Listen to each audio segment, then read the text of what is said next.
Inviting Mr. Philip from the security office at Radisson to sort of give us a small update. Your safety is very dear to us, so just 2 minutes. Yeah.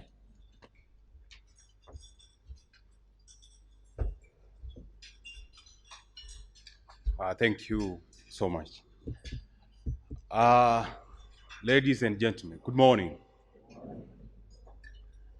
I take this opportunity to welcome you all to Radisson Blue. And let me start by saying thank you so much for your cooperation at the security checkpoint. So far, there's no security issue. Thank you, I appreciate it. On my side is a security brief. I'll be very brief indeed. So let me start by letting all of you know that our Wi-Fi is open, there is no password. So how to access, just visit Radisson Guest, agree the terms and conditions, and then log in. Two, our washroom at the registration desk will be moving 10 meters far and then on your right hand side. Also, our Muslim brothers and sisters, remember there is a prayer room in the basement area. How to go there? Straight to the reception. Brand ambassadors lady will direct you to the location where he is. On emergency issue, I think today prepared fire drill. So in case of any fire alarm, kindly take it seriously and move out of the house as quick as you can. Following procedure. Number one, the signage are very clear to the location where the two fire assemblies. One is at the entrance point, where I believe each and every went through security check. And then the second fire assembly point is at the exit area, at the lobby, and then straight to the end, that is exit area on your right-hand side. That is where our second fire assembly point is. We've got two wonderful teams on the ground, the crisis response team and the fire marshal. In case of any emergency, these are the people who will be helping us at least to get out of the building. On safety issue, if you are very keen enough, we've got a good number of police officers armed on the ground. At the entrance area, we've got 2 police officers armed. And then also at the exit area, we've got 2. And then within the block, we've got 2. So in total, we've got 6 armed police officers. So our safety is very important, and feel safe when you are in Radisson Blue. Basement parking, if you parked your car in the basement, be assured that it's safe. Got a good number of our security supervisors on the ground. And also remember, when you are exiting, no parking fee is charged. So should nobody request you money, don't give. So there is no fee for parking. Finally, I want to be very clear. In case of any emergency, we are advising you not to use the elevator, but stairs, I think, are the final option. So from here, these signage are very clear, will be leading us to the stairs area. Basically, that is what I had for you, but I can only take 1 or 2 questions concerning security or your safety. If there is no question, thank you so much for choosing Radisson Blue, and have a great day ahead of you. Thank you, I appreciate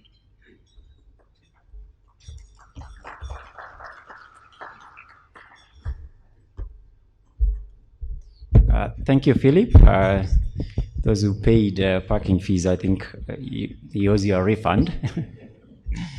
Thank you very much. And Chief Administrative Secretary, our customers, distinguished guests, ladies and gentlemen, welcome to the NCBA Inaugural Economic Forum, really a continuation of one of the platforms we launched last year as one of the banks that, of course, merged to create NCBA.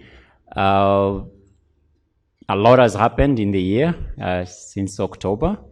I think we undoubtedly, as 2 entities acquired scale, significance, and of course scope, which significance imposes on us quite some important obligations, one of which of course is to try and facilitate policy debate, interaction with the socioeconomic political environment, because we believe that this debate should ideally inform the decisions that you all undertake in your respective businesses. Collectively, we contribute significantly to the nation's economic and development agenda. And really, if you think about it, that's what banks by definition do. So be it on the national payment system front, just as a pipeline for moving value back and forth, or on the intermediation side, supporting or allocating capital, as it were. And so we are very mindful of this important role that our significance has imposed on us.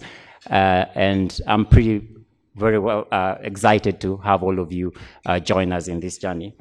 Now, as I said, the platform is really an initiative of the corporate bank within the NCBA. And we intend to hold them at least quarterly. That was a practice in the previous year, and we'll continue with that.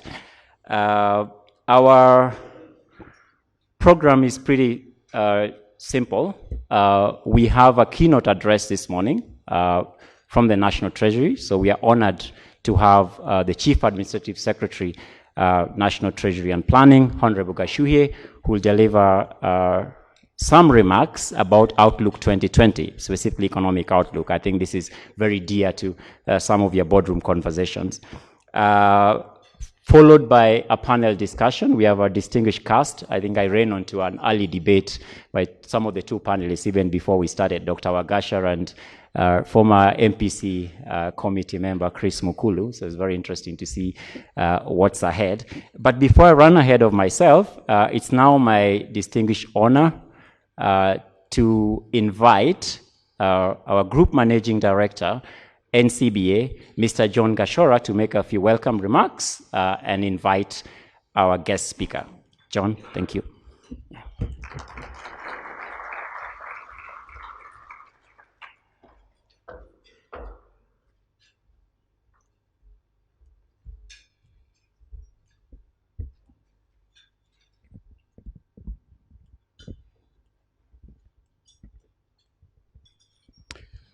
Our keynote speaker, Honorable Nelson Gashuhie, distinguished panelists, honorable guests, colleagues, ladies and gentlemen, good morning. I know it's a little late in the day, but may I say happy 2020 to all of you. Before I give my speech, I think it's worth observing a moment of silence for the many, on behalf of the many Nyayo Milk kids in the room, in honor of our former president, Daniel Arap Moi. Can we observe a moment of silence, please?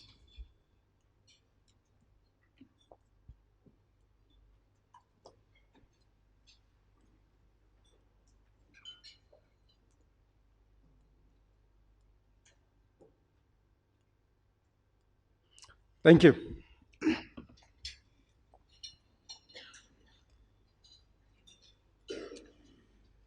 So it's an honor for me to be here with all of you at this inaugural NCBA Economic Forum. I say inaugural reservedly because I know it's been held a number of times before, but this is the first year when it's being held and being called NCBA, which is the result of the merger between Commercial Bank of Africa and NIC Group PLC. And some of you may be aware, this platform was launched in 2018, and I'm deeply humbled and honored to launch it as NCBA Economic Forum and carry on the tradition and legacy that has been laid before. I want to commend my colleagues, Jeremy Gunze, the Executive Director for Corporate Development and Regional Business, John Okulo, our Group Director for Corporate Banking, Together with the Economist Desk, Rafa, who was here a moment ago, Faith, and Stephanie, for establishing this important platform. From what I've gathered so far, the platform has facilitated useful conversations and interactions with policymakers and thought leaders on issues that shape our environment and ultimately our economic progress as a nation.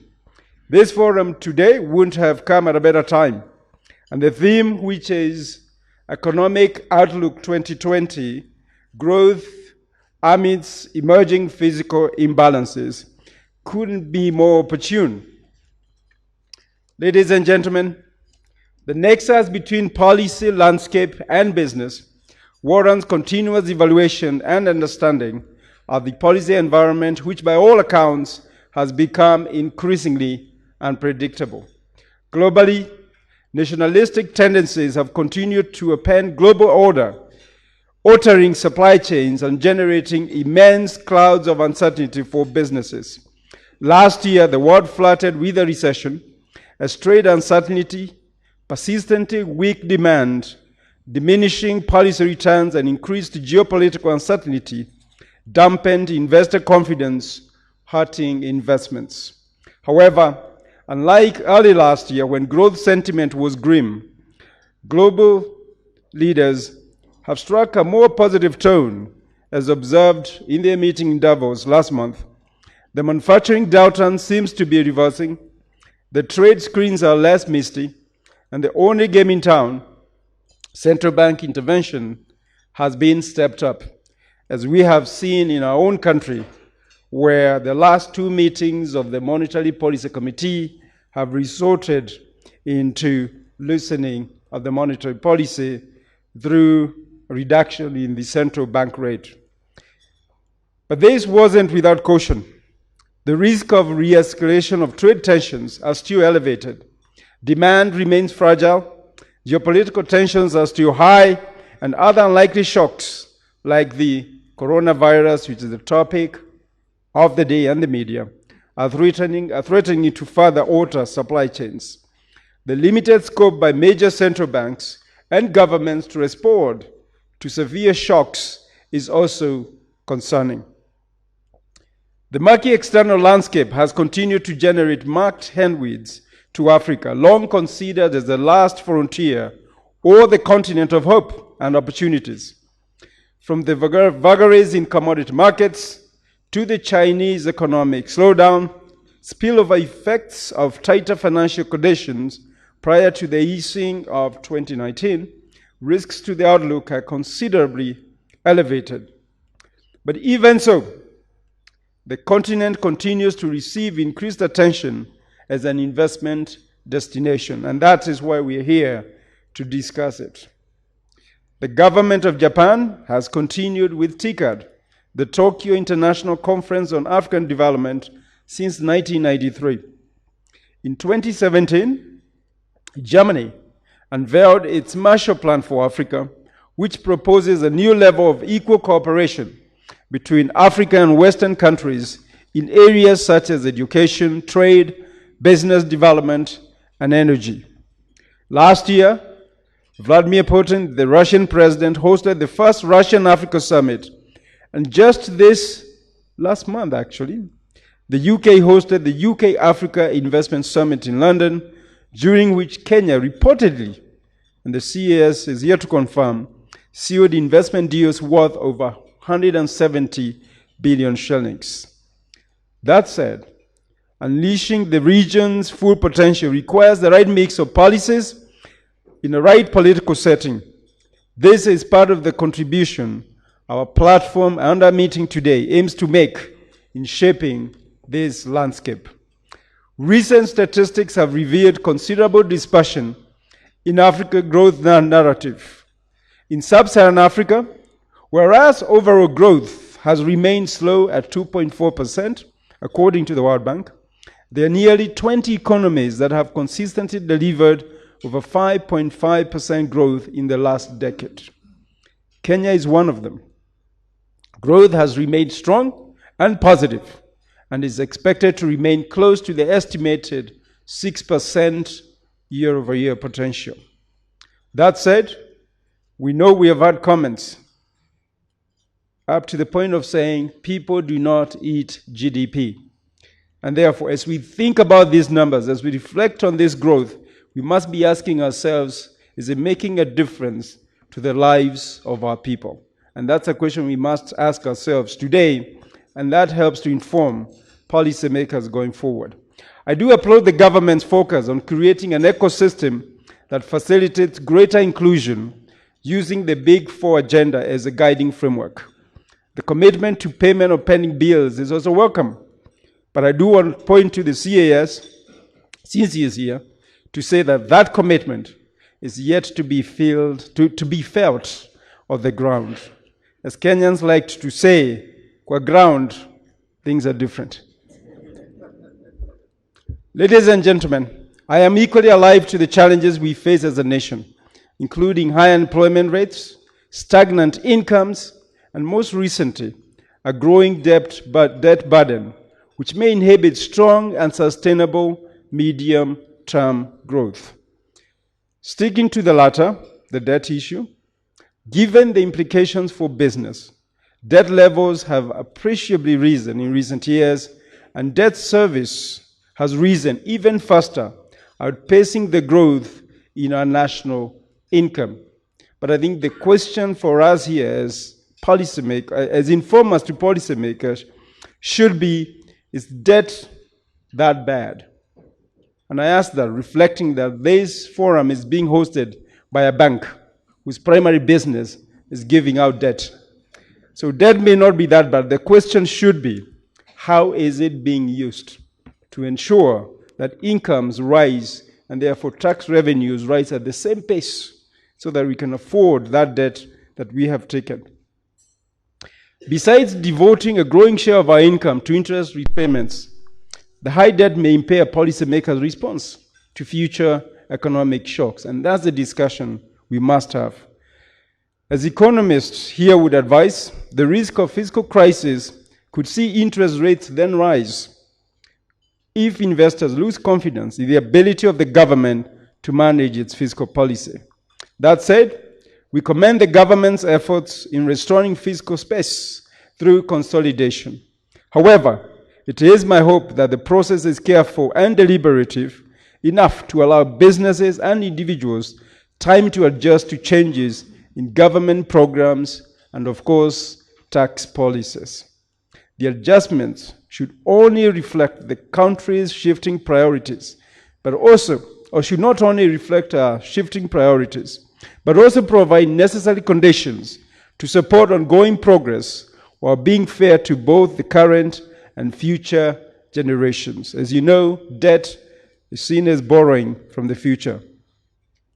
Reforms in spending priorities and tax policies should be in a way that reduces the deficit, but also enhances the long-term potential of our economy.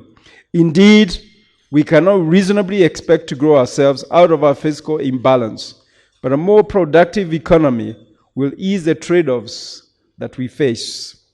Resultant fragilities that may minimize, the resultant effects may be minimized by the right policy mix and increased cooperation among all the economic players, which we believe is critical in ensuring sustained investor confidence. I look forward to hearing from our distinguished keynote speaker and panelists on some of these imminent issues. Ladies and gentlemen, as I conclude, allow me a minute to talk about NCBA, which is hosting us here today. One of the goals of the merger between NIC and CBA was to create a bank strongly positioned to play a key role in supporting Kenya's economic ambitions. The merger has created a stronger, more stable company, better able to offer customers a distinguished portfolio of products and services. The bank's clients include not only well-established large domestic and multinational entities, but also increasingly underserved SMEs and micro SMEs and individuals. Our coming together was a realization that Kenya's companies our own indigenous companies have grown to be of size where the demand for capital has risen. Whereas in the past, banks focused on serving multinational corporations, NCBA was created purely to focus and to grow local corporates, because we do believe that local corporates are the future multinationals, and we want to be part of that growth. We intend to build scale, expertise, and regional footprint to support Kenya's and region's economic growth aspirations. Once again, it is a great honor to host you today. I look forward to a very interactive forum with you all. With these few remarks, it's now my pleasure to invite our chief guest. Our chief guest is currently the Chief Administrative Secretary for the National Treasury and Planning. Prior to this, he served as a Member of Parliament for Subukia constituency from 2007 to 2017. In Parliament, he was the Vice Chair of the Finance, Planning and Trade Committee and a member of the Budget and Appropriations Committee and the Appointments Committee. We have had a chance, I personally have had a good chance to interact with the Chief Administrative Secretary in his prior role when we debated extensively during the introduction of the interest rate cap. Whereas we did not agree that time, I hope today's discussion will be one of agreement. So ladies and gentlemen, please join me in welcoming Honorable Nelson Gaishu here.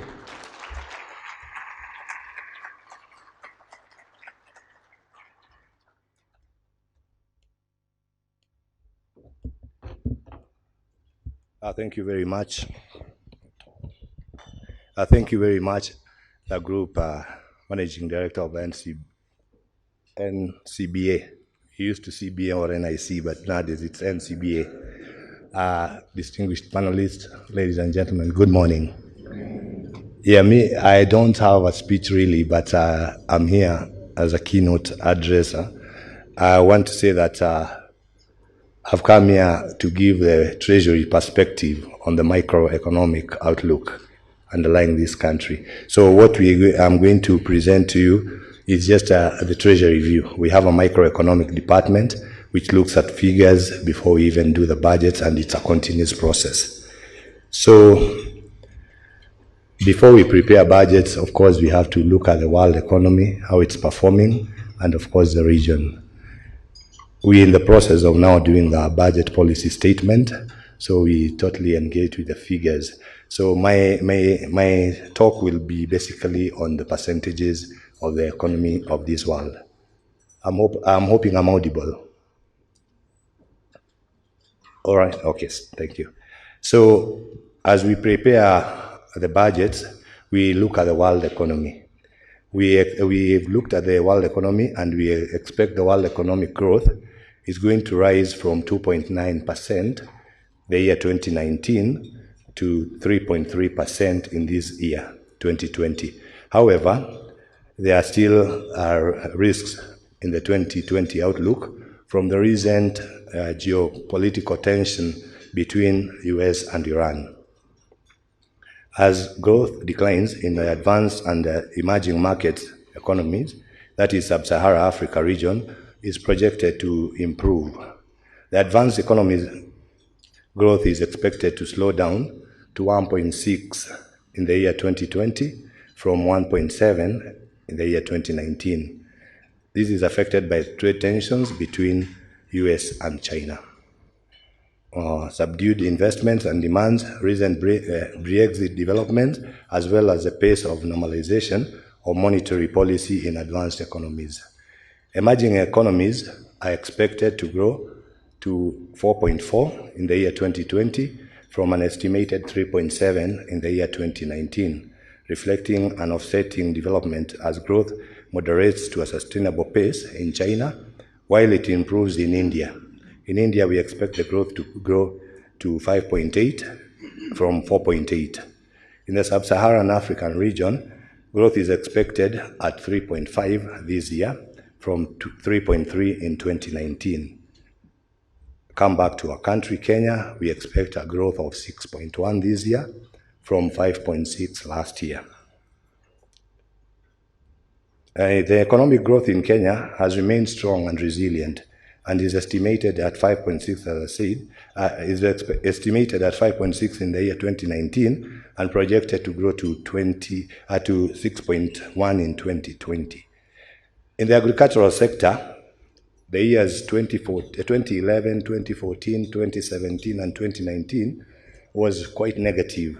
It was impacted by unfavorable weather conditions. Although service sector contributed to real GDP growth, has averaged at 3.2% over the last 5 years. So in agriculture is our main driver in the GDP, but it was really affected during those years, and we have seen the service sector increasing. So the increased economic growth has resulted to improved per capita income from 80,634 in the year 2020, and we estimate it to grow to 106,338.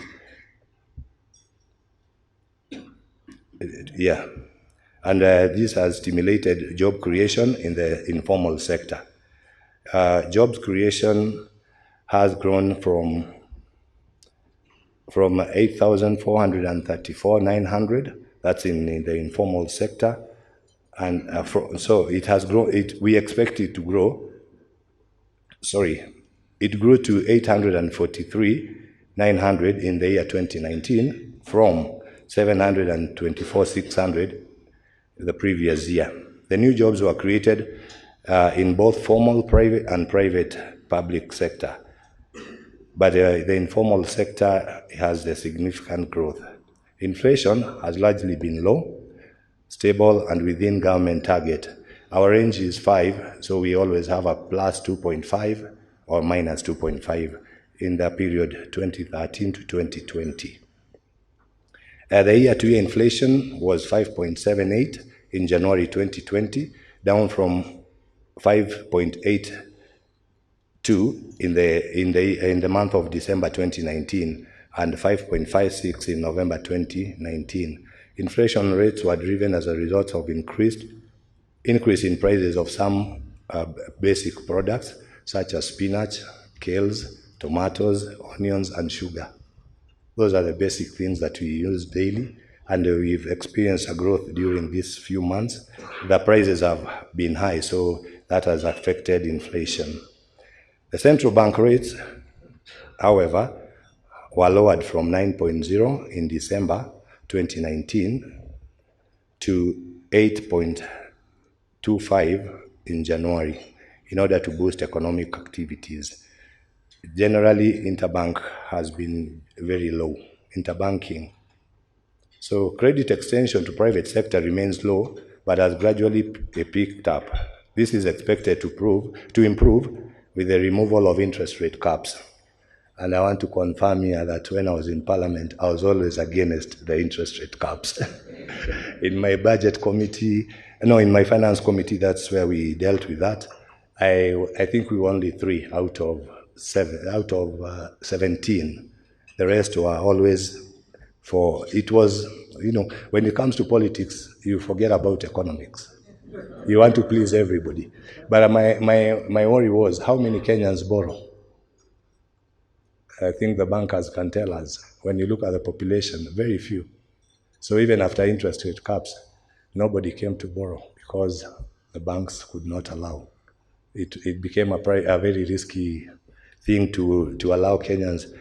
Unfortunately, also the government was a very good customer. And of course, you look at the less risky customer. Government has a guarantee. But we are hoping to change that, stop borrowing so that we can release credits to the private sector.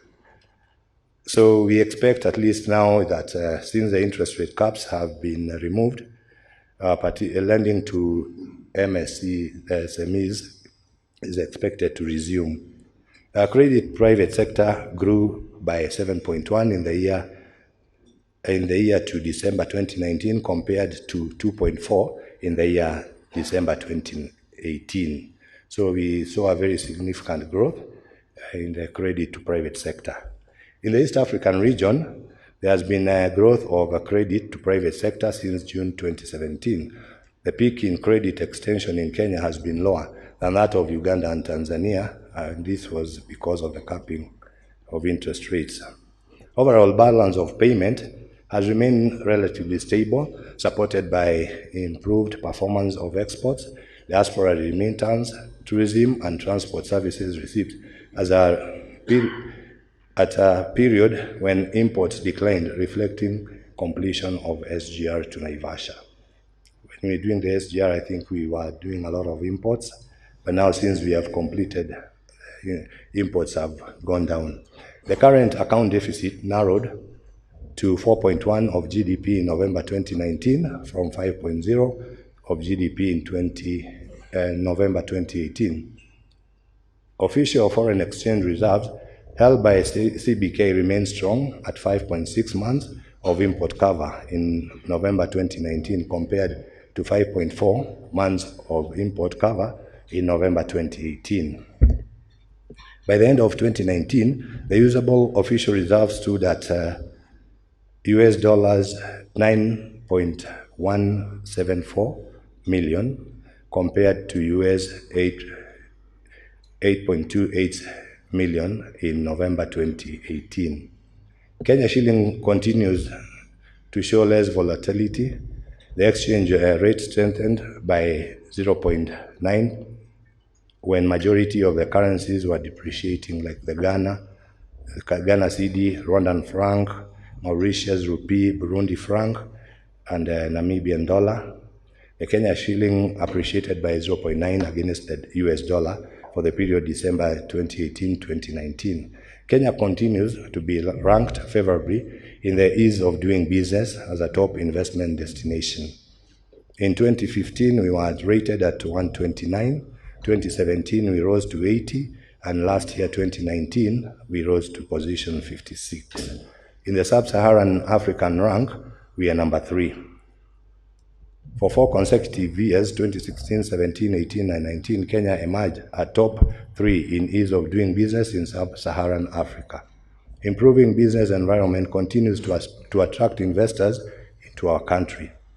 Revenue has been increasing, but the pace annual growth rate has been slowing down to 4.5 in the financial year 2017-18. The trend improved to 9.7 in the financial year 2018-19. So total expenditures GDP declined from 21.1% in the financial year 2010-11 to an estimated 27.8 in the financial year 2019-20, with recurrent expenditure declining from 21.3 of GDP to 17% of the GDP.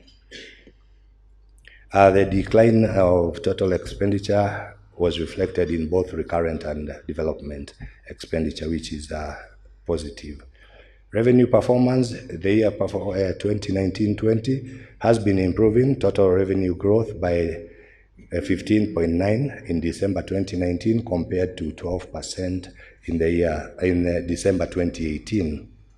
Ordinary revenues grew by 18.8 in December 2019 compared to 10% in December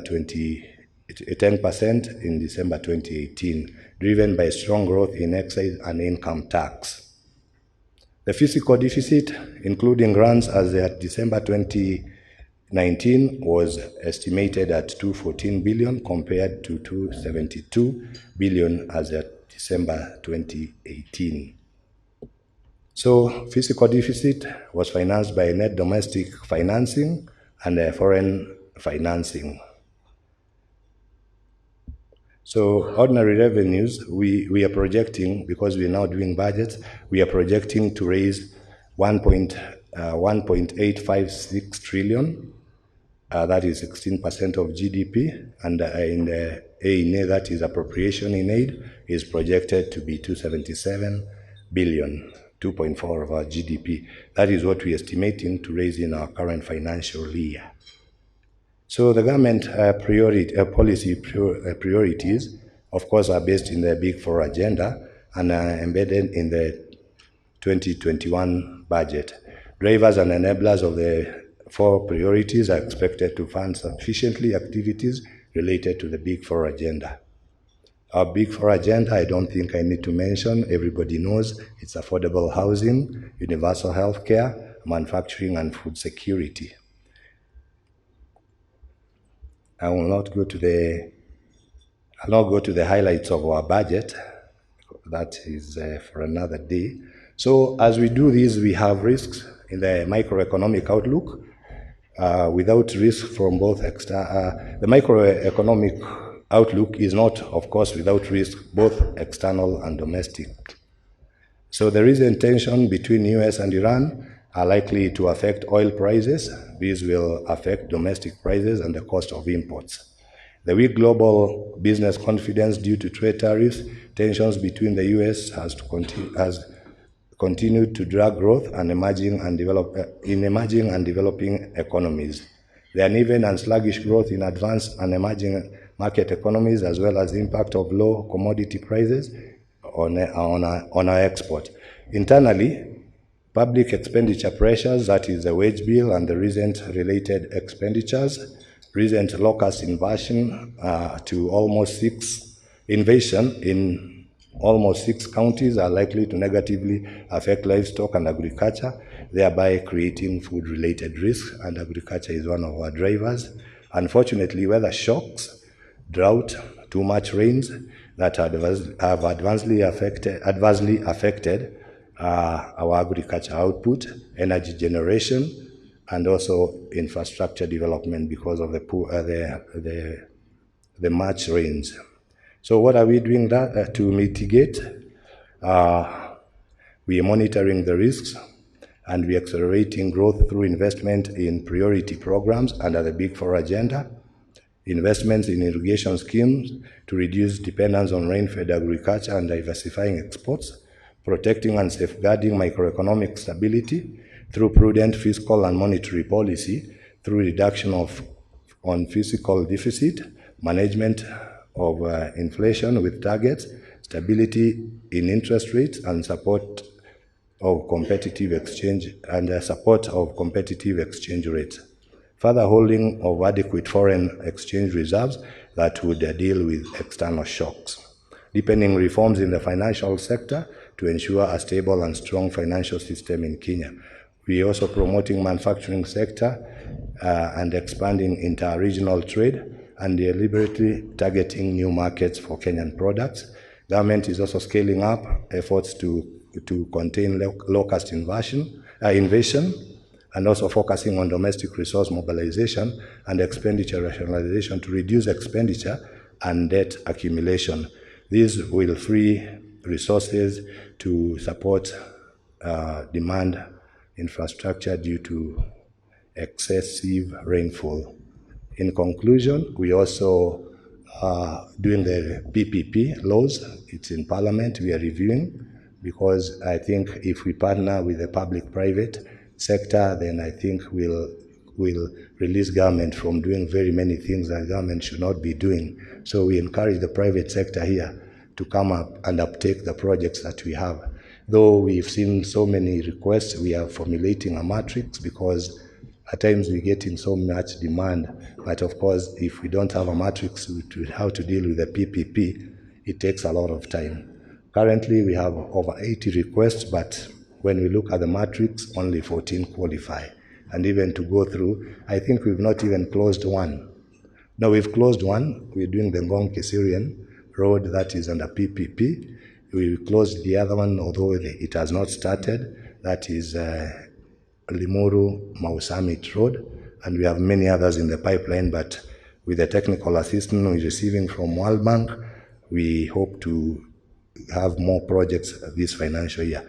Bottom line, we need to prioritize within available resources that we as a country are able to generate. Thank you and have a good morning.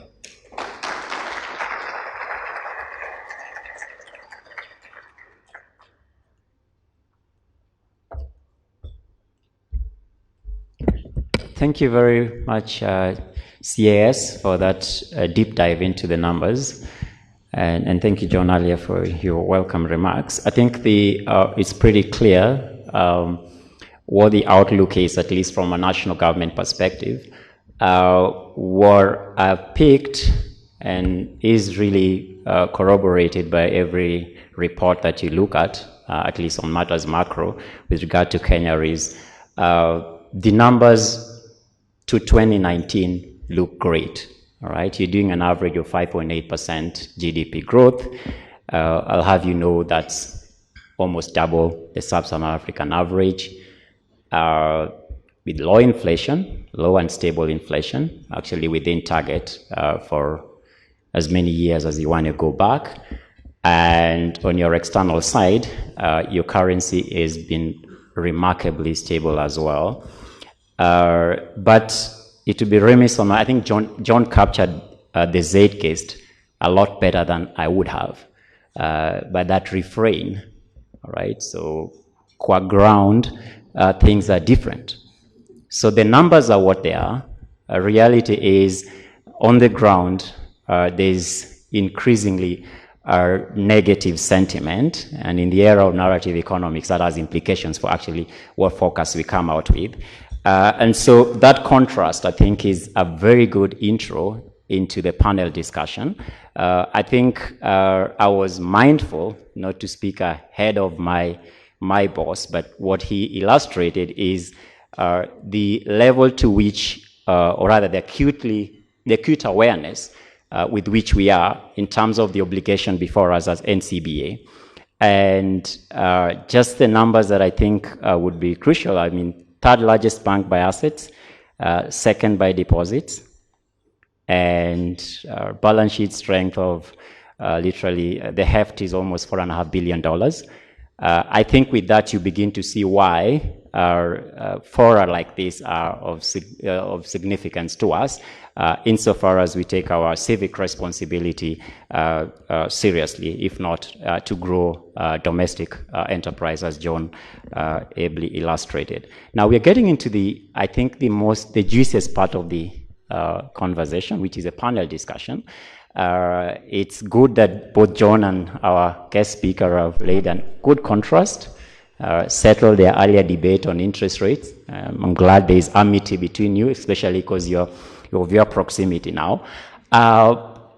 We have 4 panelists are really distinguished. I'll be at liberty to start with the most familiar. I'd like to invite to the podium Mr. Kwame Owino. In the interest of disclosure, Kwame and I go back a long way. We've been friends for years. He runs the Institute of Economic Affairs as CEO. He's a policy commentator and really a student of Kenya's political economy going back a couple of years. Kwame, I'll say that I don't want to associate with your passionate Twitter rants every so often, so I'll distinguish myself from that. But yes, those of you who've interacted with him on his blog, I think he blogs for the Nation newspapers every week, and also is very passionate about matters social, political, and economic. So thank you very much for honoring our invite, Kwame. Welcome. The next panelist, and I think to the extent that the World Bank is what it is, the next panelist is Mr. Peter Wankuru Chacha, who's a senior economist with the World Bank. Those of you who are here in October, was it here, right? I attended, yeah. We're here in October. You may have listened to him present their economic update. I think the next one is due. So Chacha has previously worked at the National Treasury, is a PhD in economics, and is the senior most sort of economic watcher within the World Bank for the country. So welcome, Mr. Chacha, to.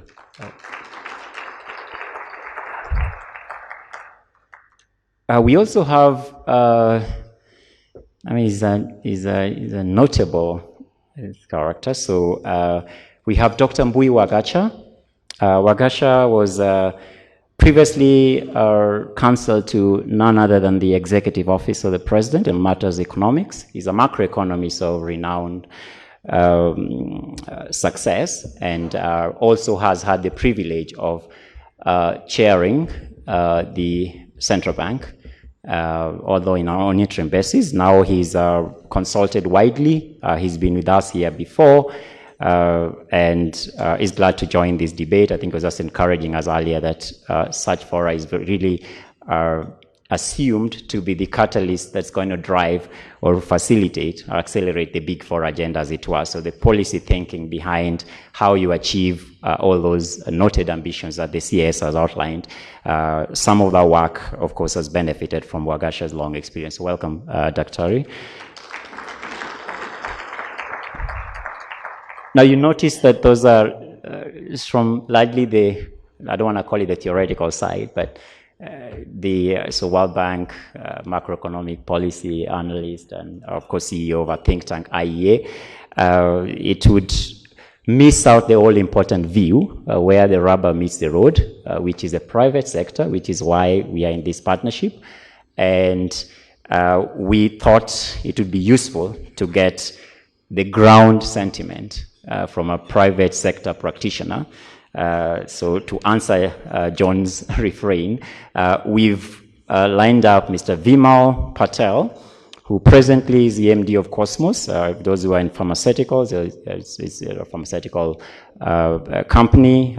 He's very active at Kenya Association of Manufacturers in the pharma sector, and really is feeling the ground implications of all this policy, high-minded conversation that we have set on for you. So please welcome to the stage, Mr. Vimal.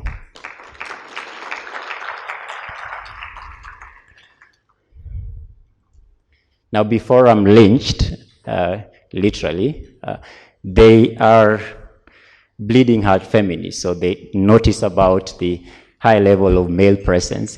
They represent actually the female component a lot better than, or rather as strong as any woman would. We are mindful of that, so be sure you'll be represented. Now, so thank you again for coming. Really, I think sorry. What?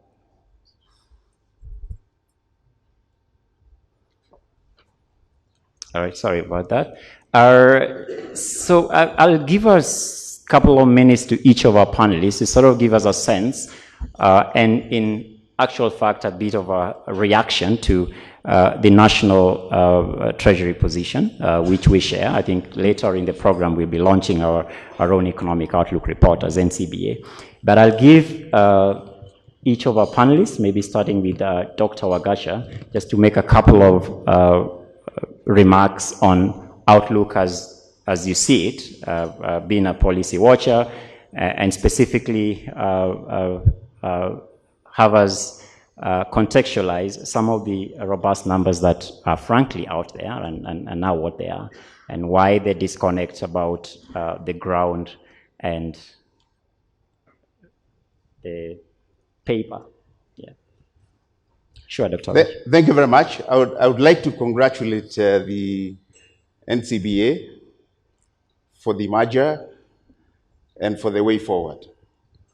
I would like to thank you for inviting me to the panel.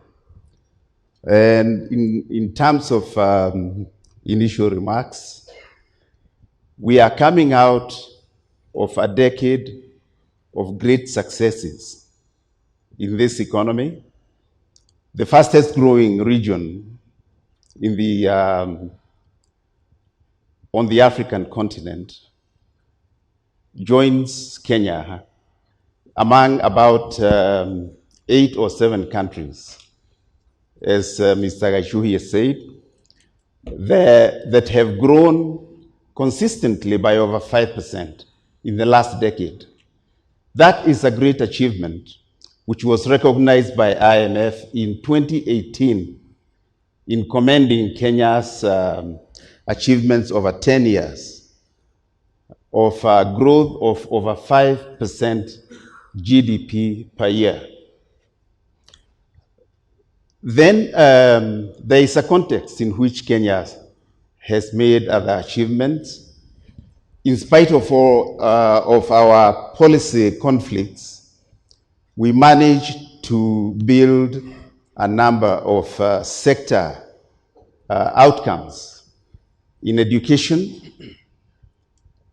the basic education program in Kenya is a study in the world. Universal health care we've managed to upgrade and scale up our infrastructure connectivity very, very substantially to become leaders even in one area, for example, fintech and mobile applications. So there are great things about the last decade.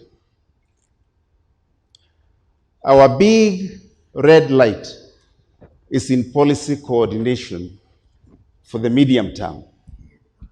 And that is very seriously worrying. We managed to have a system of exchange rates that is flexible. And under that kind of exchange rate, the best lifter for GDP growth is monetary policy. When you run into headwinds on fiscal side, which is what Mr. Gaishu here described, and which everybody knows, there's no point in beating about the bush. We have a fire burning on the fiscal side. When you have that situation and a flexible exchange rate, the heavy lifting of the economy is made by diverting debt to private sector-led growth. So when Mr. Gashara asked where the debt is going to go, I know exactly where debt should go. Debt should go to the private sector and should lead private sector growth because we have constraints on the fiscal side. And there are serious constraints. Public debt, problems with utilization of even allocated development expenditure. So, and then we have another context in that fiscal problem. It is that we need to scale up the skills and capabilities in the national treasury to build up what is called fiscal consolidation. We need to build up capacity and the best minds to build up fiscal consolidation and return the fiscal side back on track. In the meantime, as I said, have the central bank doing the heavy lifting, and they are doing it. This month, the central bank perceives that the GDP is performing under potential. That potential cannot be attained through fiscal policy or more spending or austerity, as National Treasury calls it. It's not a question of austerity. The question is fiscal consolidation. That has a major context in which you even drive some expenditures and withdraw others. For example, you need to continue with development expenditure. You need to continue with schools. You need to continue with health. In other words, there are growth-promoting fiscal consolidations that have nothing to do with cutting expenditures. So, I don't want to take too much space, but that is the elephant in the room, that we must allow central bank monetary policy to work and to do the heavy lifting and to allow fiscal consolidation on the fiscal side. The cost of not doing anything is described in central bank MPC this month, that the economy is not performing to potential by between 0.66% and 1%. And calculate for yourself the cost of failing to scale up GDP by 1% of 7.2 trillion, which is the value of the GDP in Kenya. So we have to move very quickly. And all these reasons are the reasons that Wanjiku doesn't have anything to eat. You have problems in the coffee sector, you have problems in milk. People say they have no money, the purchasing power has fallen. They are not coming to the banks in spite of the lifting of the cap. Thank you.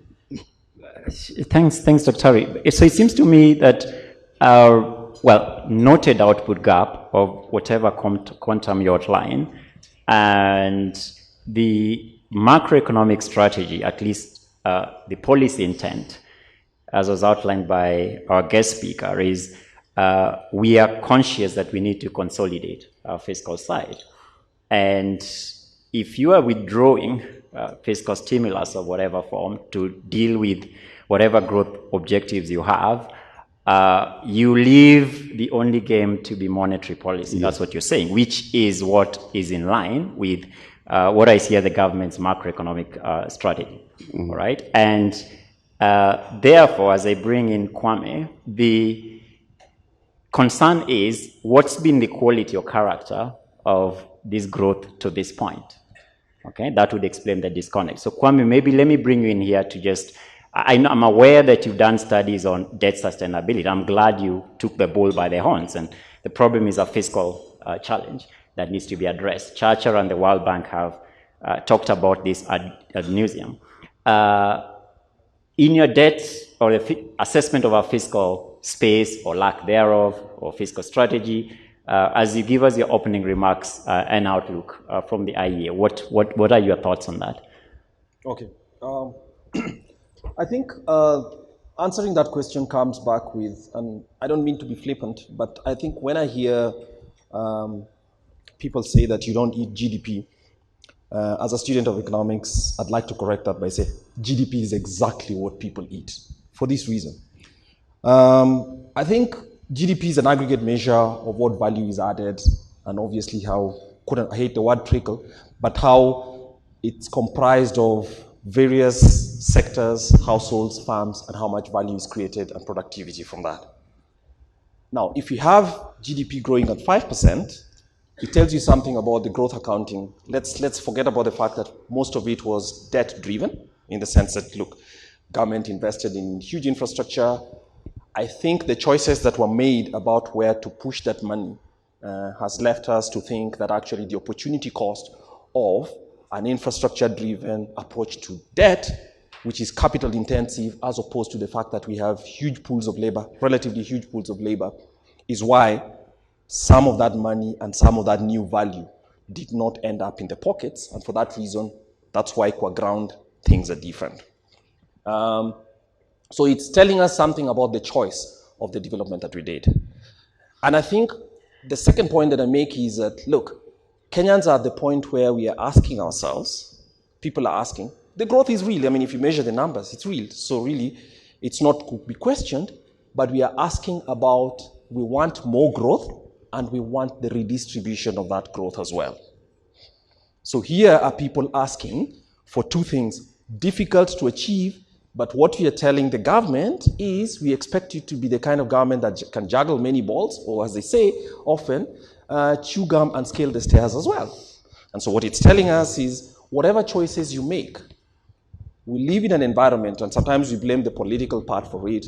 That's the reality. People have expectations that if you're telling us that we are growing at 5%, aiming for 6%, or whatever number, we'd like to see that knock on us. And it hasn't been. So that's the view. The view is the debt would be defensible if it's created even much more growth than it did. I think we got suboptimal growth, and at the same time, the distribution is something that is being questioned. So to give a scorecard, the nature of that debt, forgetting about other governance questions, asking about the efficiency, your growth accounting tells you that the choices were not the best. So 5% growth, you see at some levels farms are closing. New farm formation is mostly in the informal sector, which is okay. But some of it at the very basic level tells you that the other things that people measure and which they expect to be consistent with tells us that those choices were not the correct ones. Now, which are the correct ones? It's clear. One, it has to be that public sector money, to the extent that it can innovate the economy, has to go to places which allows many more people to actually use their labor to raise productivity. So that's one choice. The other is, I agree with Dr. Wagasha, fiscal consolidation is not necessarily just about cutting.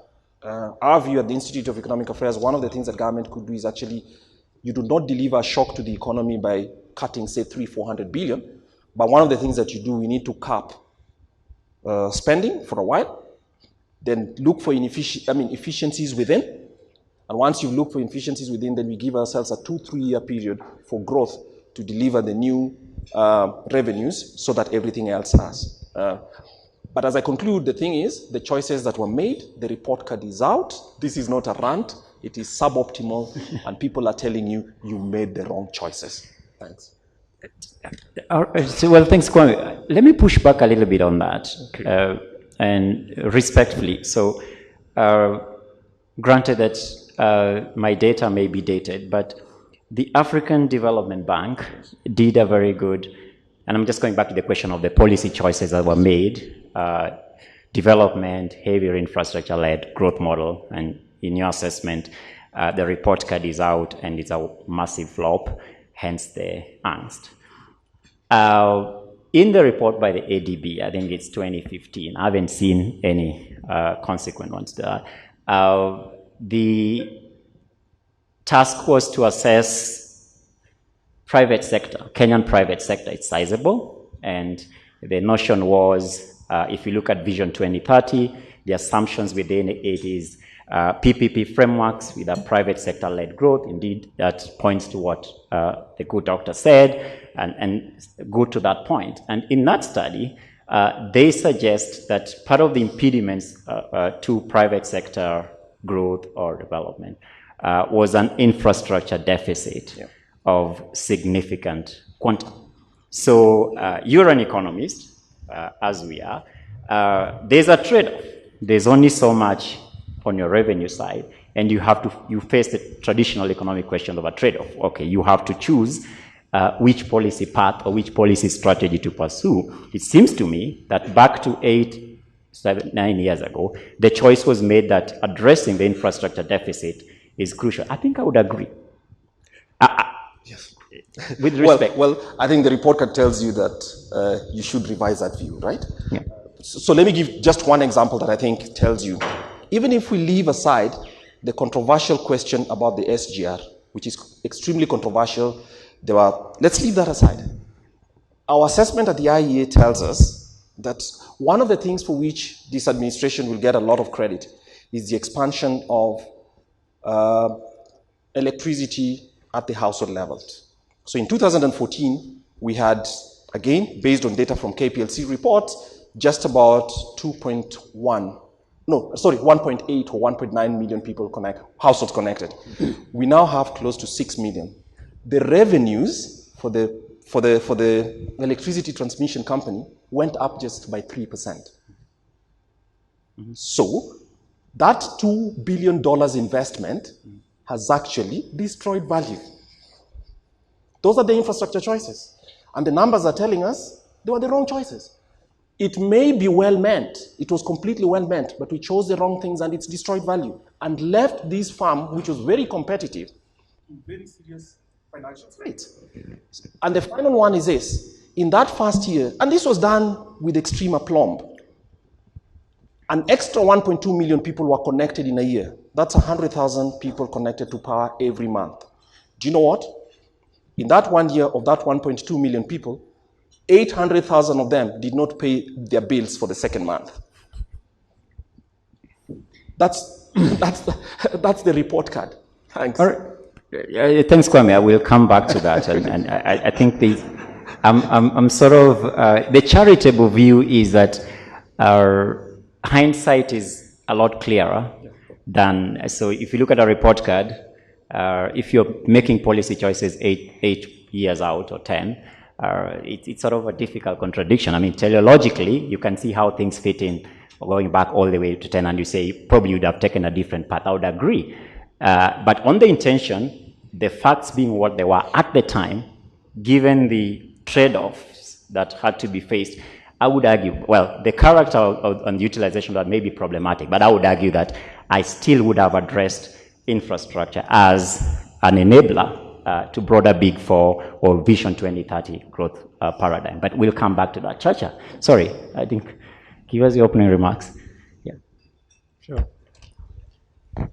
Well, I would like to start by thanking NCBA for organizing this forum and for us to meet here and share views on the outlook for the economy. So I will present what we view as the World Bank, what the outlook is for 2020 and over the medium term. I will start by saying that yes, I agree with the previous speakers that Kenya has had a very solid growth in the past, averaging 5.7 like for the last 5 years, which is well above what is, for example, reported for the average growth for the sub-Saharan African region. It's also, we've seen it translate to an increase in per capita income. Poverty levels have reduced by about 10 percentage points, from about 46% to about 36% for the data that we have currently. So that's kind of answers to the question whether this growth is actually translating to improvement of livelihoods. We also have seen the macroeconomic conditions have been broadly quite stable. And this is something that we shouldn't take for granted. Yeah. I'll give you an example. So we know that Ethiopia is growing at a very fast rate, so about 9.5% last year. But we know that inflation is about 20. So in real terms, actually, that economy is not growing in real terms because it's growing by minus 10. Mm-hmm. So when we have inflation stable at about 5%, and we have a growth of about 5.8 or 5.6, as we may put it, it means the Kenyan economy is actually growing in real terms. So when you look at these numbers and we put them into context, we realize that actually we are fortunate here in Kenya to have an economy that is properly run and there's macroeconomic stability. We're also aware that the current account deficit is narrowing, which is it's narrowing from the perspective of reduced imports rather than expanded exports, and that is not necessarily good per se, but it's an indication that there's no pressure, particularly from the external side. And that the good news is that this current account balance is adequately funded. We've seen it's funded largely with, for example, the official borrowing, particularly through the Euro bonds. And I should say that what's emerging is that apparently there's a lot of liquidity out there, and globally interest rates are going down. And so there's an opportunity to make use of debt to be able to advance some of the infrastructure gaps that economies have. I'll give an example. Ghana was able on yesterday, I think, 5th of February, was able to raise $3 billion US dollars from a Euro bond. And actually they managed to raise one of about 41 years tenure. So that gives you a picture that the market conditions are providing opportunities for countries, especially in sub-Saharan Africa and Kenya included, to be able to tap into this market, to invest in bridging the infrastructure gap that are still very, very severe in our economies. So I think we should be more of objective on how this loan is contracted and how it's used, as John pointed out. So it's how debt is not necessarily bad, but it's how you use it. You use it on projects that would be able to repay this debt. So I think for the World Bank, in terms of the outlook for 2020 to the medium term, we're looking at a growth of about 5.8 to 6%. Obviously, this growth has a number of risks. Domestically, we always know that drought issues, Kenya gets at least in 2 to 3 years, it gets one drought, one severe drought. And whenever we get a drought, it definitely knock off about 0.5% of GDP off the growth. So that's usually a standing risk. And honestly, there isn't, we know that under the Big Four and the government's been investing a lot in irrigation, but this is a gradual process to be able to address that aspect so that our agriculture is not necessarily rain dependent. There is, of course, the issues to do with fiscal slippages. We know that the government has put forward a plan to reduce fiscal deficit from about 7.7% towards 3.3% over the medium term. But we know that it's not easy because revenue performance has been weak. So, and actually Kenya used to mobilize around 20% of GDP in revenue, and that has slowed down. The recent forecast shows that they were expecting to raise about something to do with 18.4% of GDP. At the same time, we know that expenditure pressures remain. There's a need to front load the implementation of the Big Four, and so we don't see a major cut from the expenditure side. And in fact, 70% of the expenditures for the Kenyan economy, or for the Kenyan government, is actually what you can call rigid expenditures. It is expenditures towards debt service, it's expenditures towards salaries, it's expenditures towards pensions. These are expenditures that you don't cut discretionary, and so the room for discretionary cuts are quite low, and that makes it harder, for example, to achieve the projected fiscal deficit. Externally, the risks have tapered off. So the issues about the Iran US tension, I think, has kind of cooled off. There's also prospect that the trade tension, which was quite severe, has also reduced. And this could bring about kind of a new direction towards a global coordination that could actually add positively to growth going forward. So the risk from the external side is weakening, and we've seen the central banks globally have responded by lowering interest rates. So it's becoming more conducive, particularly for accessing credit. So this is good news for economy as well. Yeah, I think that's where I would like to end. All right. Yeah, the external risks, and I think we'll save that for just a little later. External risks have, to take the Doctor's view, as sort of morphed into something else. Not necessarily whittled off, but I'll come to that in a bit. Let me bring in the private sector here. So if you look at the Big Four, Vimal, manufacturing, share of manufacturing contribution to GDP, the ambition is 15%, as the National Treasury will have you know. As a manufacturer, and I guess if you look at the schematic, detailed implementation of the Big Four, there's lots of ticket things that were meant to be done with specific dates. If you look at the world, where are we, and what's your outlook as manufacturing looking into 2020? Okay, so good morning, everybody, and thank you, NCBA, for inviting me. I'm a bit of a different person compared to this economics. They count money. I count tablets. Can you hear me? Yeah? Okay, so, but it's a good question. You know, I mean, we talk about, to me, coming from a background counting money, can you hear me? Is that one thing that I was taught in London Business School was turnover is vanity and cash flow and bottom line is sanity. Okay? So I'm going to come through that perspective. Numbers are good, but we need to go back to the bottom line and the reality. Because you can look beautiful outside, inside your gut could be rotting, could fall off, right? So that's where I'm coming from. So when we look at GDP, it's good growth. The contribution of manufacturing I think we need to be realistic. Kenya has been pretty stagnant. It has not reached more than 20-30%.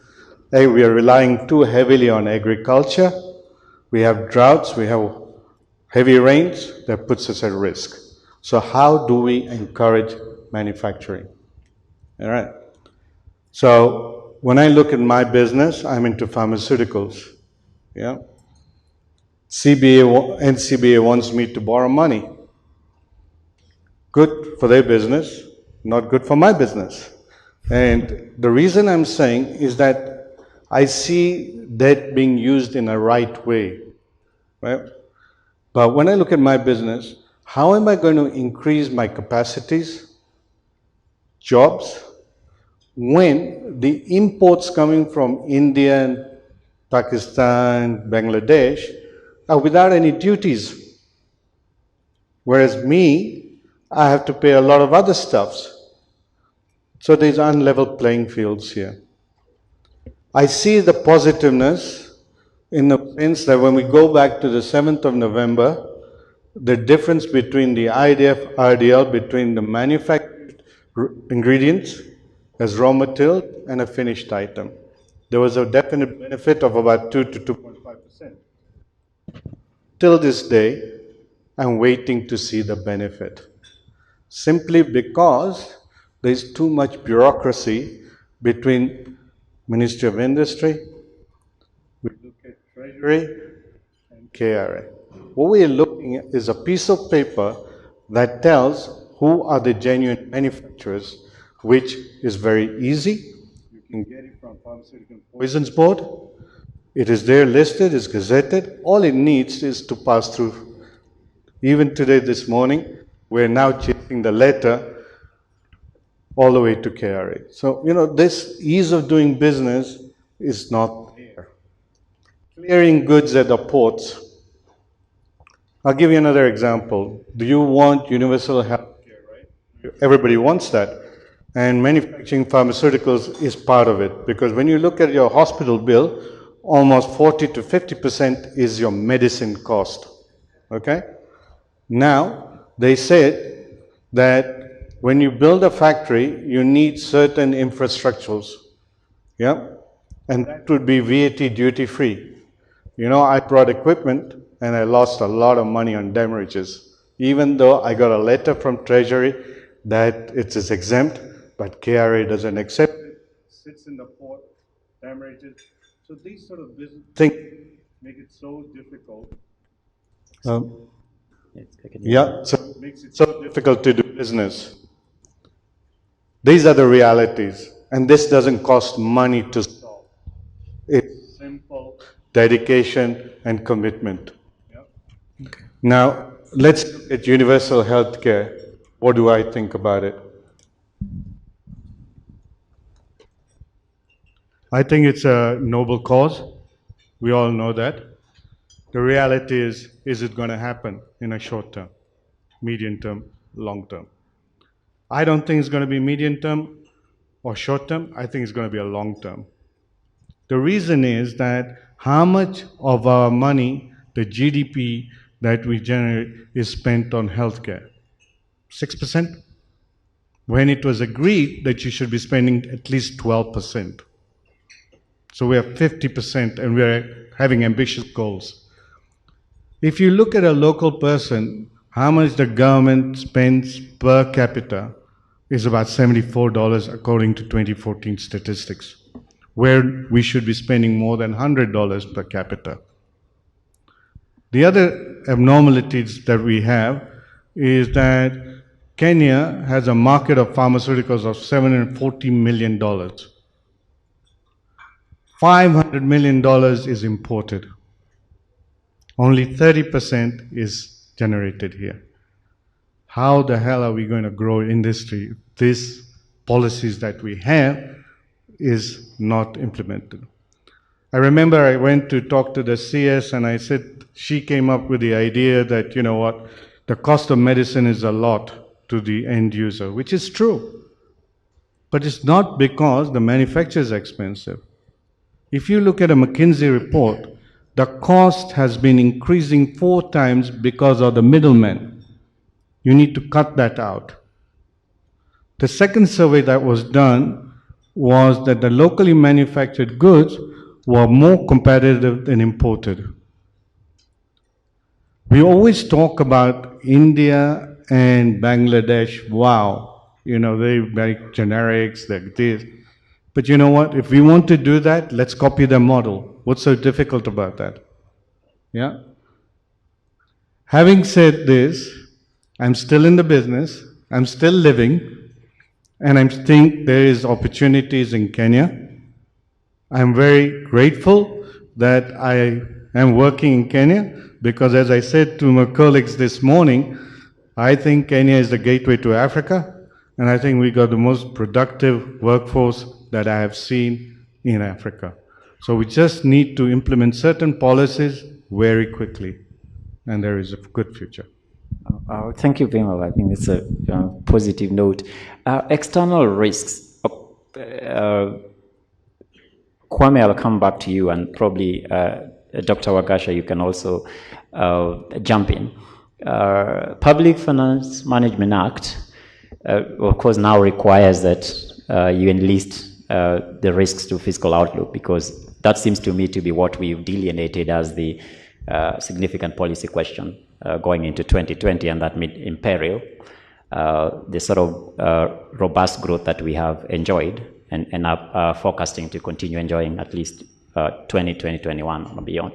There's only one noted risk there about the exchange rate and the extent to which that percolates into the character of your debt. More sizable chunk of it, actually more than half, is external. So for our customers here and private sector players, I think it would be useful to sort of dig deep into that a little bit. If in fact Chacha's view that the external risks have sort of abated because we have a trade deal out of the Trump White House and China, I think there's a threat of one out of Europe, so I think that has been replaced almost in equal measure. There's an acquittal last night, and if 3 years is anything to go by, policy making from the Trump White House, we know what to expect.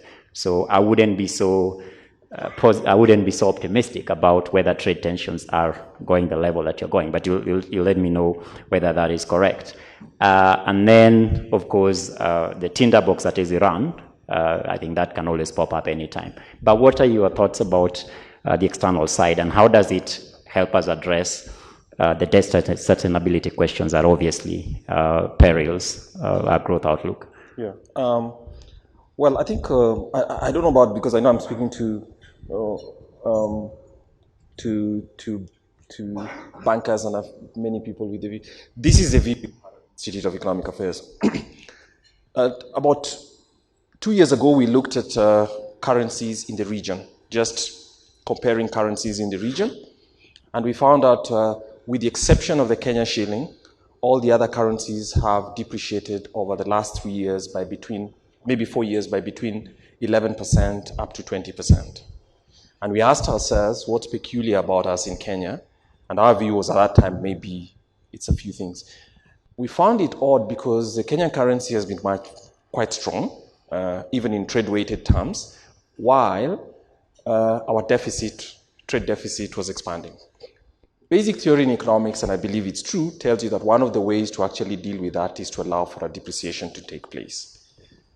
So our view was that it was happen nevertheless, because nothing makes us special. When we found out later as well that, like right now, I actually have no problem within East Africa or anywhere else. We are free trader. I mean, the tradition at the IEA is to think that some of the truths we hold as self-evident is that trade is useful across borders between people. One of the things that we found out is that we seem to be losing our trade competitiveness if you measure it in terms of the balance of imports and exports. So if one of you remembers, at the end of last year, one of the most interesting things that President Museveni said was, for the first time 1 quarter since his independence, since he came into power, Uganda exported more things to Kenya than we did. Nothing wrong with that. Perfect way for things to happen. We think that a big part of that explanation is that the Kenya shilling is far too strong. Then we looked at the history. We found out that actually the Kenya shilling has a peculiar behavior. I use the word peculiar advisedly. in the sense that it's very strong for long periods, and then when it shifts, it tends to shift a very huge margin of, say, sometimes as much as 20, 30%. So it's just leading us to ask, is that what waiting for us or not? But let me answer my own question. We think, for the last 2 years, the IEA has held, I and my colleagues at the IEA have held this view that the Kenyan shilling is too strong. If you look at what bright economists call fundamentals, the central bank disagrees. The IMF reports and suggests that it's true. They even give a margin of 17% to about 21. We are never able to trust as much to say that this is the amount because we don't have an oracle and we don't have a crystal ball, but we think the Kenya shilling is too strong. Thanks. Dr. Richards.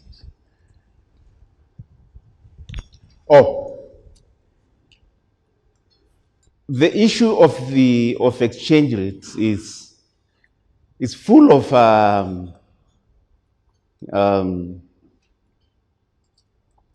it's a minefield. Depending on who you are, you can have a strong currency, a strong exchange rate, and it helps you. If you are US, it helps you because you purchase more abroad, and with a strong currency, you don't import inflation. You pay your debts much more cheaply. But it can also hurt you if, for example, you are a dominantly an exporting country. If you want to grow exports and you keep a strong currency, you are shooting yourself in the foot because your goods will be too expensive abroad. What you need is just the opposite. You need a devalued currency in order to sell your exports and compete with the rest of the world. So it's a dicey area. It depends on the analysis. That's why I insist you always need very top skills to analyze any situation. In our case, I would say at the moment the context is it's interesting. Our GDP is accounted for to the tune of 84% by consumption.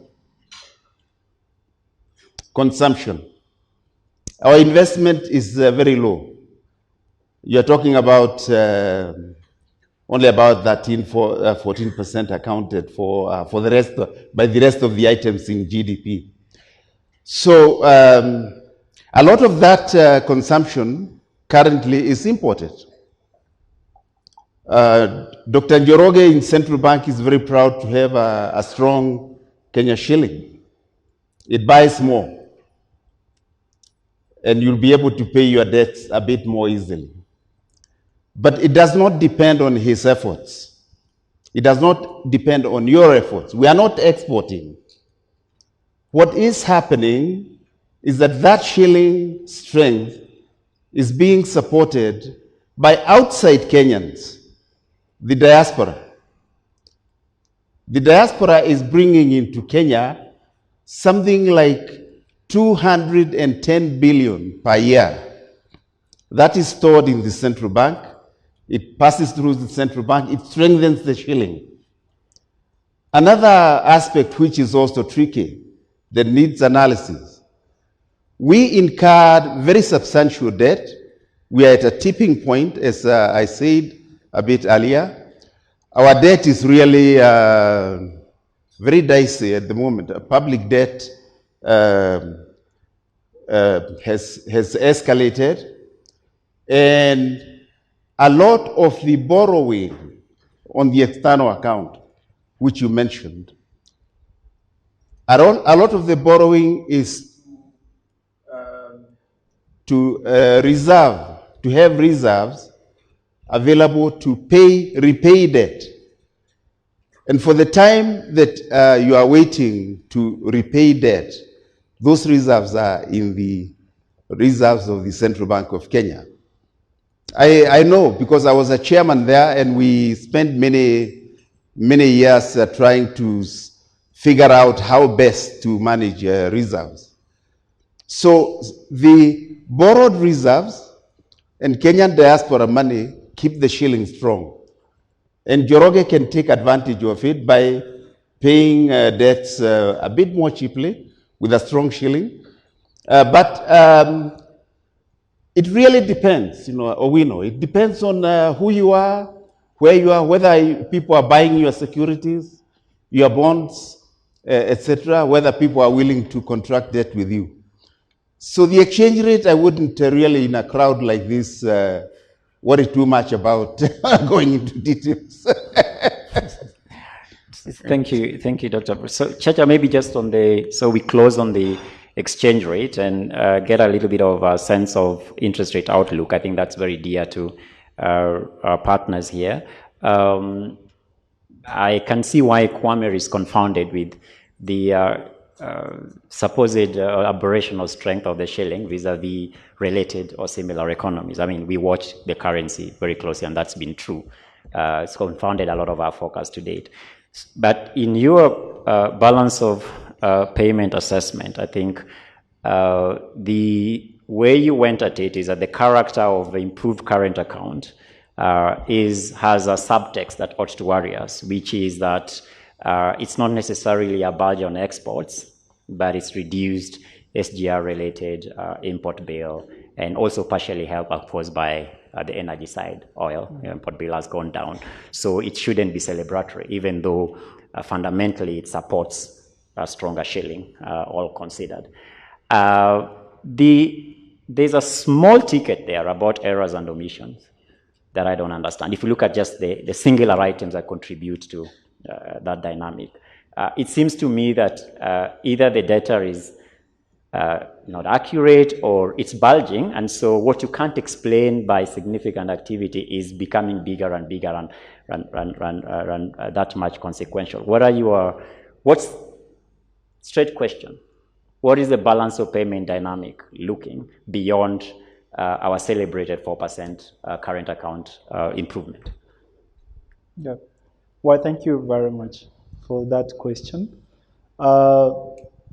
Yeah, so fundamentally, the current account balance is decreasing, and with that, it goes hand in hand with what happened with the shilling. If it has to, in a way, appreciate slightly relative to the US or the major currencies. In terms of the statistics, I think we've come a long way as a country in terms of statistics, and I want to believe that they are appropriately captured. So, and we do have, my understanding is that we do have external validation to these statistics that is both reported by either the KNBS or the central bank. So to that, I would say, of course, fundamentals could change. Maybe the economic structure could change, which takes time to be able to realize that and be able to do corrective measures. So, for example, maybe there's a lot of imports that could be more of from the digital space and so on. But I believe that could be captured if you review the base or the structure of the economy, and that takes a little bit of time, and probably you could underestimate if that's not done on a regular basis, okay? Let me point out to I think a point raised by Kwame on, the competitiveness of our exchange rate. Well, actually we've seen that the exports, Kenya's manufacturing exports to sub-Saharan Africa has been falling. It's actually been contracting for the last 4 years. And this Africa market basically accounts for about 35% of Kenya's manufacturing or Kenya's merchandise exports. And that portion has been contracting quite a bit. So there is some evidence that probably you could get both cost and benefit the current shilling, I think, as also Dr. Agasha has indicated. So I think from within the region, there is cause to relook at the impact of the competitiveness of our manufacturing and being able to compete in this market, and how the shilling could be detrimental to that. Yes. Well, thanks. Let me open it up to yourselves. So, any questions for our panelists? I think I'm aware that Pankaj is here. Some remarks to make from the... Yeah, so we'll trust you. But any of you who has any questions to our panelists, I think this is the time. Really, the idea of the platform is to get us to interact with policy directly. And we also hope that this feeds back directly to the national government for policy, maybe in the budget cycle, as was outlined by the CAS. The budget policy statement, at least a draft, is out. I'm sure you've interacted with it, but this is the time when presentations and sort of input into that process is sort of collated. So feel free to ask as many questions of our panelists as you can. Pankaj. Good morning to everybody. First of all, congratulations to NCBA for the merger, and I'm sure it's going to be more strong and better going forward for all of us. We've been the customer for a long time now.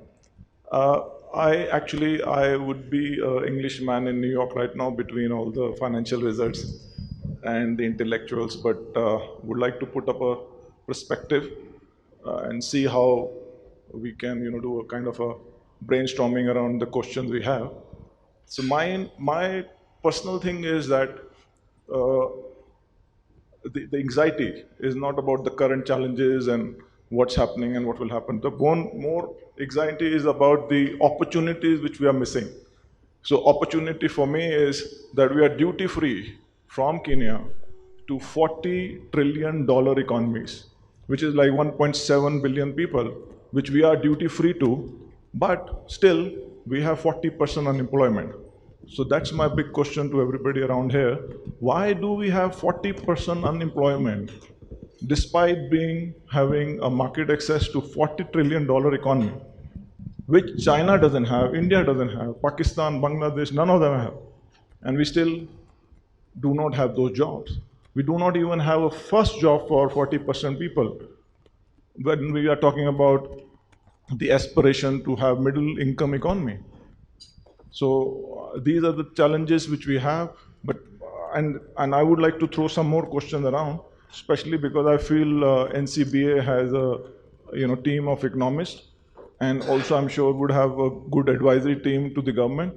So maybe NCBA team can help us as manufacturers to get our question out there and get some right answers. So one of the questions, like I said, was why do we have this 40% unemployment? And I just put down some questions while we were having this discussion. Like now also, at the same time, we are costing ourselves out because of high wages and everything, while we are wanting to become what you call a middle income economy. Sorry. I got mixed up. Yeah, so our competition is global when we are talking about exports, and the trade policy says that it should be export-driven manufacturing. But at the same time, nobody is talking about the competitiveness. And our neighbors out there are now 3 times cheaper than our cost of operation here. And we keep talking about that. We have this infrastructure and the other things which are good, but at the same time the cost competitiveness is really making us out of the competition. So few of these questions and we will continue. Thank you. Yeah, maybe I'll take a couple more and then our panelists can react. Just shoot your hand and we'll get a mic to you. Thanks, Pankaj, for your insight.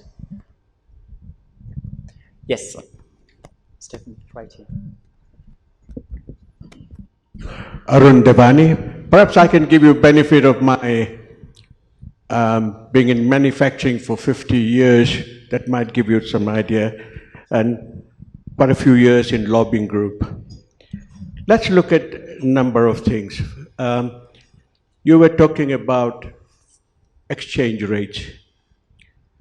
The experience that we have is that if you have value addition of 25 to 30% in your production, for every 10% weakness in your currency, you have a 2.5% competitive advantage.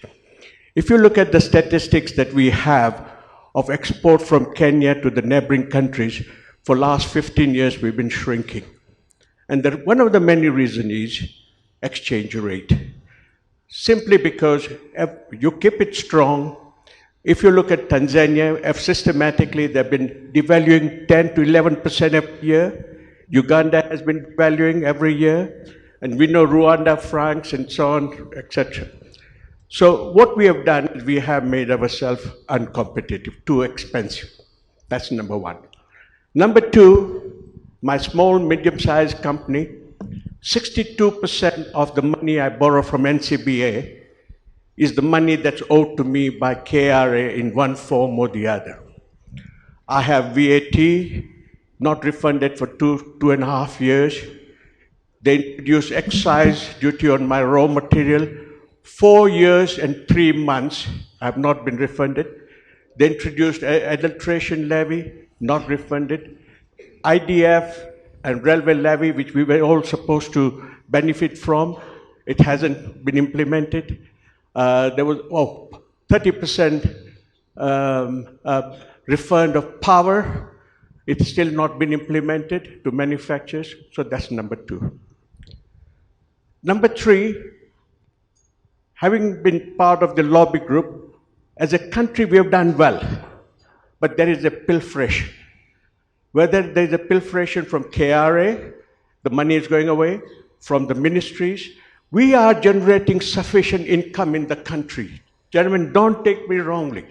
The way I have seen devolution assist the growth in this country is very, very pleasing. You only have to travel and see how well we are growing. But that money is not coming back into circulation. I'm not an economist, but my children are economists, and I've learned one little factor. Every dollar you add in the economy multiplies between 8 and 12 times to make the wheels of economy move. Equally, when you draw $1 out, it shrinks. The day shrink, you mentioned about no money in the market. What is it? To me, it's not that we are not doing well economically, but for various reasons, we all know that money has gone out of circulation, whether it's the dam or the pipeline, etc. One misconstrued about SGR, and I'm saying this because I've been part of that small team which Kibaki set up a long time ago, of the extra cost. We manufacturers, or at least some people like me, we think you have paid a good price. What you don't realize is we were losing between $1.5 to $2 billion in Mombasa. They had created CFSs, they had created dam bridge system, whole system of dam bridge, organized for fleecing the 1.5 million containers which were coming into the country. We were paying between $400 and $600 extra just to cars in Mombasa. So please, have that motion now. Wherever new railway stations have been opened, look at the economy. I went to Voi. The growth over there is not multiplied by 10. You see the economic growth was 50, 60, 70 times. The area has grown, and it's everywhere. The land that it has freed up, very precious land, whether it's Mombasa, Nairobi, Kisumu, you can pay off for your land railway if you don't siphon off the land in easily 3 years. It has created fantastically economical land for us.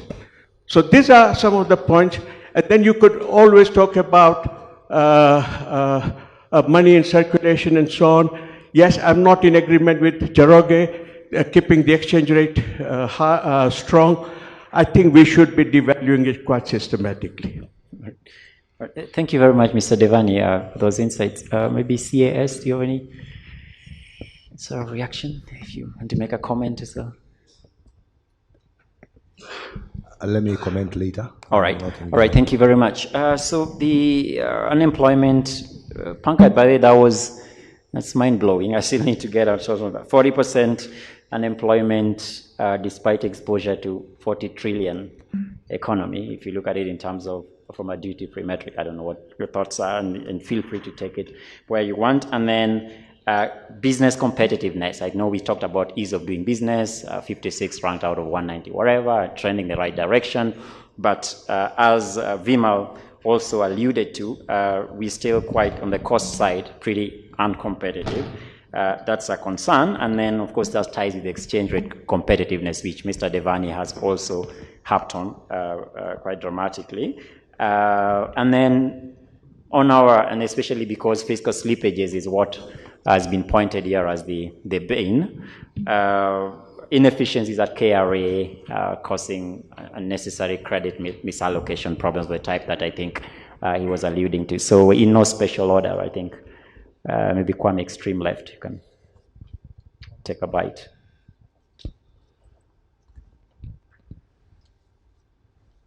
Okay, well, I think first, in a country such as Kenya, with a GDP per capita, which means that if we take all our earnings and split it by the population, everybody takes home averagely 144,000 shillings for the whole year, which is 12,000 shillings a month.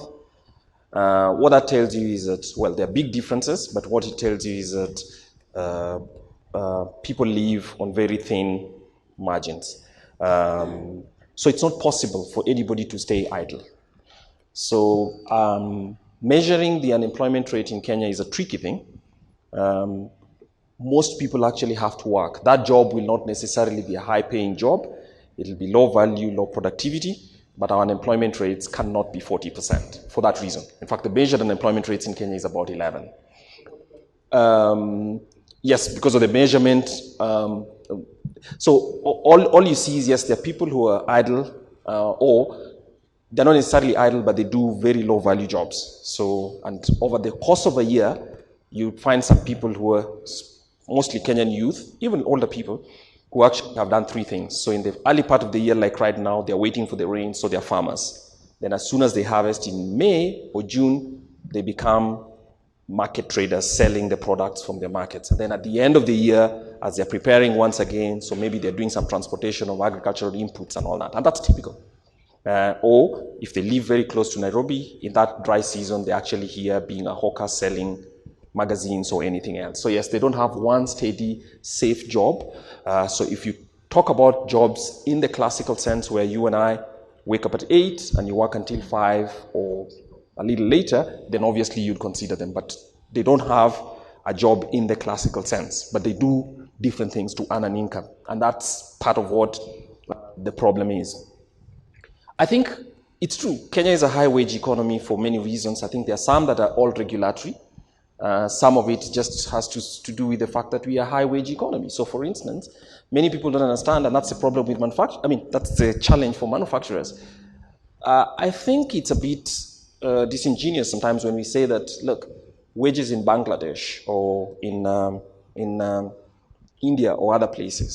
So to get somebody to do a manufacturing job in Kenya, in India, the average would be $89, $90 per month. In Kenya, for $90, some people wouldn't get up to, they wouldn't even be able to survive in Nairobi for 2 weeks. It's impossible. So why? And yes, we are a high-cost economy for the fact that food is very expensive in Kenya in relative terms. It is. Even within East Africa, we are. Some of it for decisions that are actually policy-related. So for instance, we subsidize maize farmers, and then government still buys their maize at a 40% premium, and we expect food to be cheap. In the year 2017, you know, for obvious reasons, 2016, we had this big drought. Government was supposed to spend 50 billion shillings on a subsidy program. They reported 6. I think there's a problem about that. Again, the maize was bought, distributed in a very inefficient way. Something like 1/3 of the stocks that the government keeps were, 1/3 of the stocks that government keeps rotted. So yes, there are all these inefficiencies that when they add up, they make the business environment difficult. But the final one is this. Kenya's real problem is that if you look at Kenya, we are characterized as an agricultural economy. I think we are not, for obvious reasons. Among all our East African community members, Kenya is a country with the smallest number of, or rather, smallest share of arable land relative to the size. So for instance, our arable land based on the topography, on the agroecological zones, the best land is about 15%. The rest of it is ASAL. It's not useless. It's not available for intense agriculture. So what that means is we need a policy transition that actually makes what an economy is called structural transformation, so that you cannot have 30% of GDP coming from agriculture. It should actually be shrinking. And then, of course, that's where manufacturing comes in. So that's a difficult thing. Many countries have done it. In our case, I think it's something we are struggling with, and that's why the big four manufacturing part gets a tick. But it's difficult to fix, and I think, but the thing is this, development is difficult. So government has to be one that is able to do the difficult things so that businesses can transition. But that transition is imperative if this country is actually going to reach the promises that we've made to ourselves. Oh, you want to push back a little bit? Okay, sure, in fairness.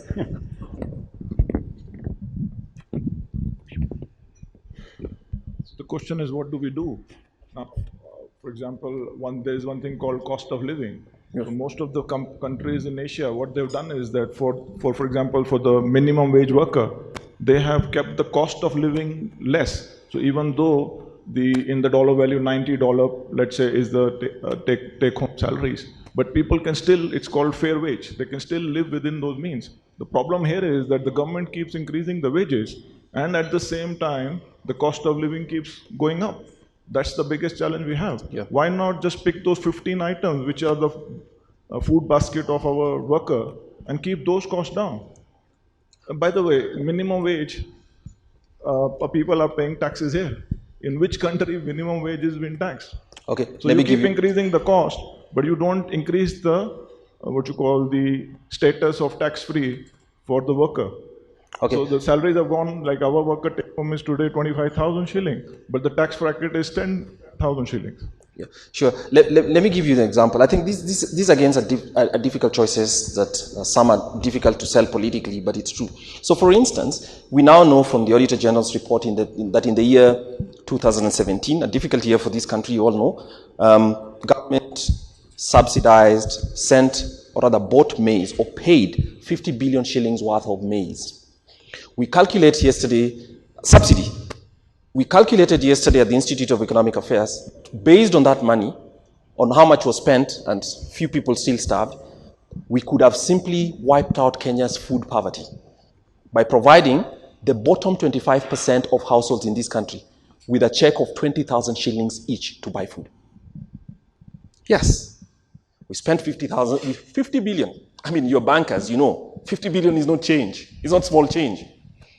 So government spent that. We are still in a worse position, and we generated a corruption scandal.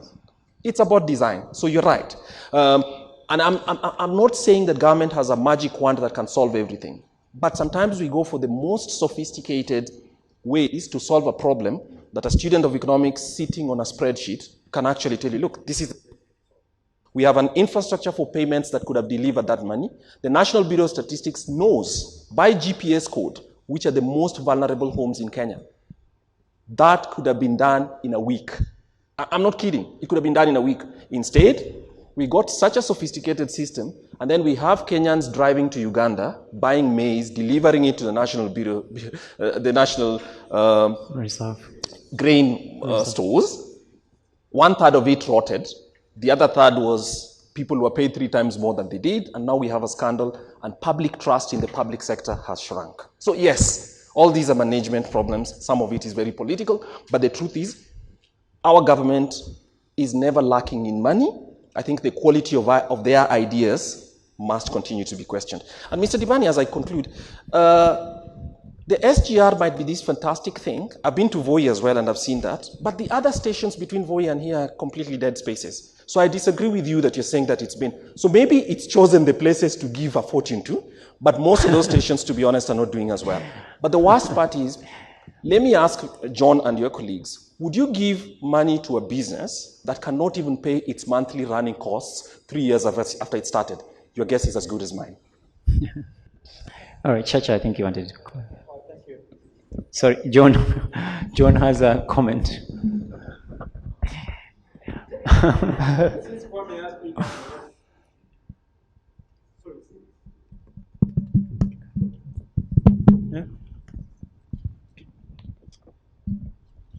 Since Kwame asked me that question directly, I think I should answer. Now, for a private business that's being created, make money, the answer is no, it wouldn't. It has to show that it can pay its debts within a certain amount of time. But having said that, since we are talking about public economics here, I think perhaps the government oversold the economic value of SGR because they sold it in terms of profitability and earnings. Whereas everybody knows all over the world, there's no single railroad that is not stuff. It's not a single railroad that's not itself. Therefore, SGR should school what it is. And I think Mr. Devani pointed out it should be a catalyst for development. And it must be seen in that light. It must be seen in the light of what the railroad does. It should be a catalyst for development. I think the question we need to ask ourselves is this. The government has built many roads, and I've never had anybody say that that road should pay for itself in 2 years. Why should a railroad be any different? It should catalyze development, and that's the way I look at it. So I hope I answer you, Kwame. John, that's a clever nuance. So I think it's in very good defense. Thank you very much. Church, I think you wanted to get. To comment on the question on unemployment, I think for the statistics, I mean, all of us uses them, but yeah, sometimes we can really misquote them. So I just want to say that, yes, I think 40% of unemployment will be quite high. I think only South Africa has like the highest unemployment in Africa, and their rate is about 25%. And then I think for Kenya is about 11 to 14% there. But having said that, we're also aware that every year we have 1 million youths joining the labor force. At the same time, we've all been, today discussing and saying that the contribution of the private sector to the economy has not been as strong, and we know that this is the sector that should be able to absorb this youth. So yeah, it's true, and that's why we have a strong growth, but the mix of that growth is mainly driven by recovery in agriculture, the public sector being strong in terms of its investment, but the private sector has been slightly weak, and that's why we are saying once you have the private sector recovering again, particularly having access to credit and being able to invest, they will have to hire people to be able to continue producing whatever goods they produce. But it's creating that environment where the private sector is able to thrive again as the leading source of growth for the Kenyan economy, that we will see and feel the tangible aspect of growth that we are seeing. So really it's about changing the mix of growth contribution, rather from more the public sector to more of the private sector led. I think that is also correlated with the issue of a high cost of operations. So I think the statistics that was alluded to that were contested, including by my colleague here, Vimal, that the cost of doing business apparently appears still high, and that needs to be lowered. And I think also the issue of expediting refunds also could also be classified as the cost of doing business is still high. So addressing those will be, I think, very critical to be able to restore the confidence of the private sector, who then will be able to create jobs. That's all I wanted to add. I think for the exchange rate, we had already alluded to that it could be affecting your competitiveness, particularly in trading to the sub-region markets. Yes, Bima. Okay, so, you know, I resonate with a lot of things that's been said here. And in the pharma sector, you have what we call a root cause analysis. When something goes wrong, for example, this is a ceiling, you see some water coming, you don't just put polyfiller and paint it, you find out why it's been leaking. So you go to the root cause. I think the root cause here is very simple, right? As Arun said, your money is with KRA. If you don't pay your taxes, they come with an X. But you don't have the same strength to ask him why you're not paying interest. Politicians, are they working really to implement systems, or they're trying to work towards winning the next election? There's salaries. The workers don't get it. I think these are the issues that we really need to look at, because it's going to lead to a worse situation than what we are actually talking today. We have survived so long because of a tolerant society. How long is this society going to be tolerant? I think that's what we need to address. And unless we address that situation, all we'll be doing is why the taxman is not paying our tax, why our goods are being stuck somewhere. The root cause is people are not in the right place, people are not getting things implemented. It's simple. So we need to start working towards that. We need to start speaking as private sectors and say, okay, look, you know what? I'm not a revolutionarist. Yeah, I don't have a star on my forehead or whatever. But when are the businesses one day going to say, okay, you know what? We stop paying that tax, man. All of us. What's going to happen? I think, you know, to that level we may have to one day go. So at the end of the day, I think my root cause analysis is what I've just said. Thank you. Thank you, Vimal. I think Honorable Gashuya wants to make a comment. I'll take one or two others, then we'll wrap up. We promised to get you out of here at 10:30. And all right. Yeah. I'll talk while. I wanted to just say what John said, that government is a social being, not an economic being. So when we do anything, we don't look at the economic, the fast, low-hanging fruit. We look at it like when we do SGR, we enable people to come and invest in Kenya, and that at least will help grow economy. Same case when we did electricity, we made sure every part of this country is electrified. We're not only looking at the household, we're also looking at the young people there who have their small businesses, and that's why we can say that we're not 40% unemployed. Yeah, we created, we facilitated electricity so that you can do your barber shop, your salon, small welding, small jobs there. That is what we were looking at as a government. On tax refunds, yes, it has been an issue. And as National Treasury, what we're doing, at least every month, we're giving out 1 billion shillings so they can refund taxes. We've always asked why they delay. Mainly, we have contested tax refunds. They also want them to give us refund claims which are genuine, but we've also put up a tribunal which is now looking at those refund claims so that once we're cleared, we're able to pay. On the pending bills, also the government, as I think everybody knows, that in the last 3 months we've been able to pay over 30 billion shillings on pending bills.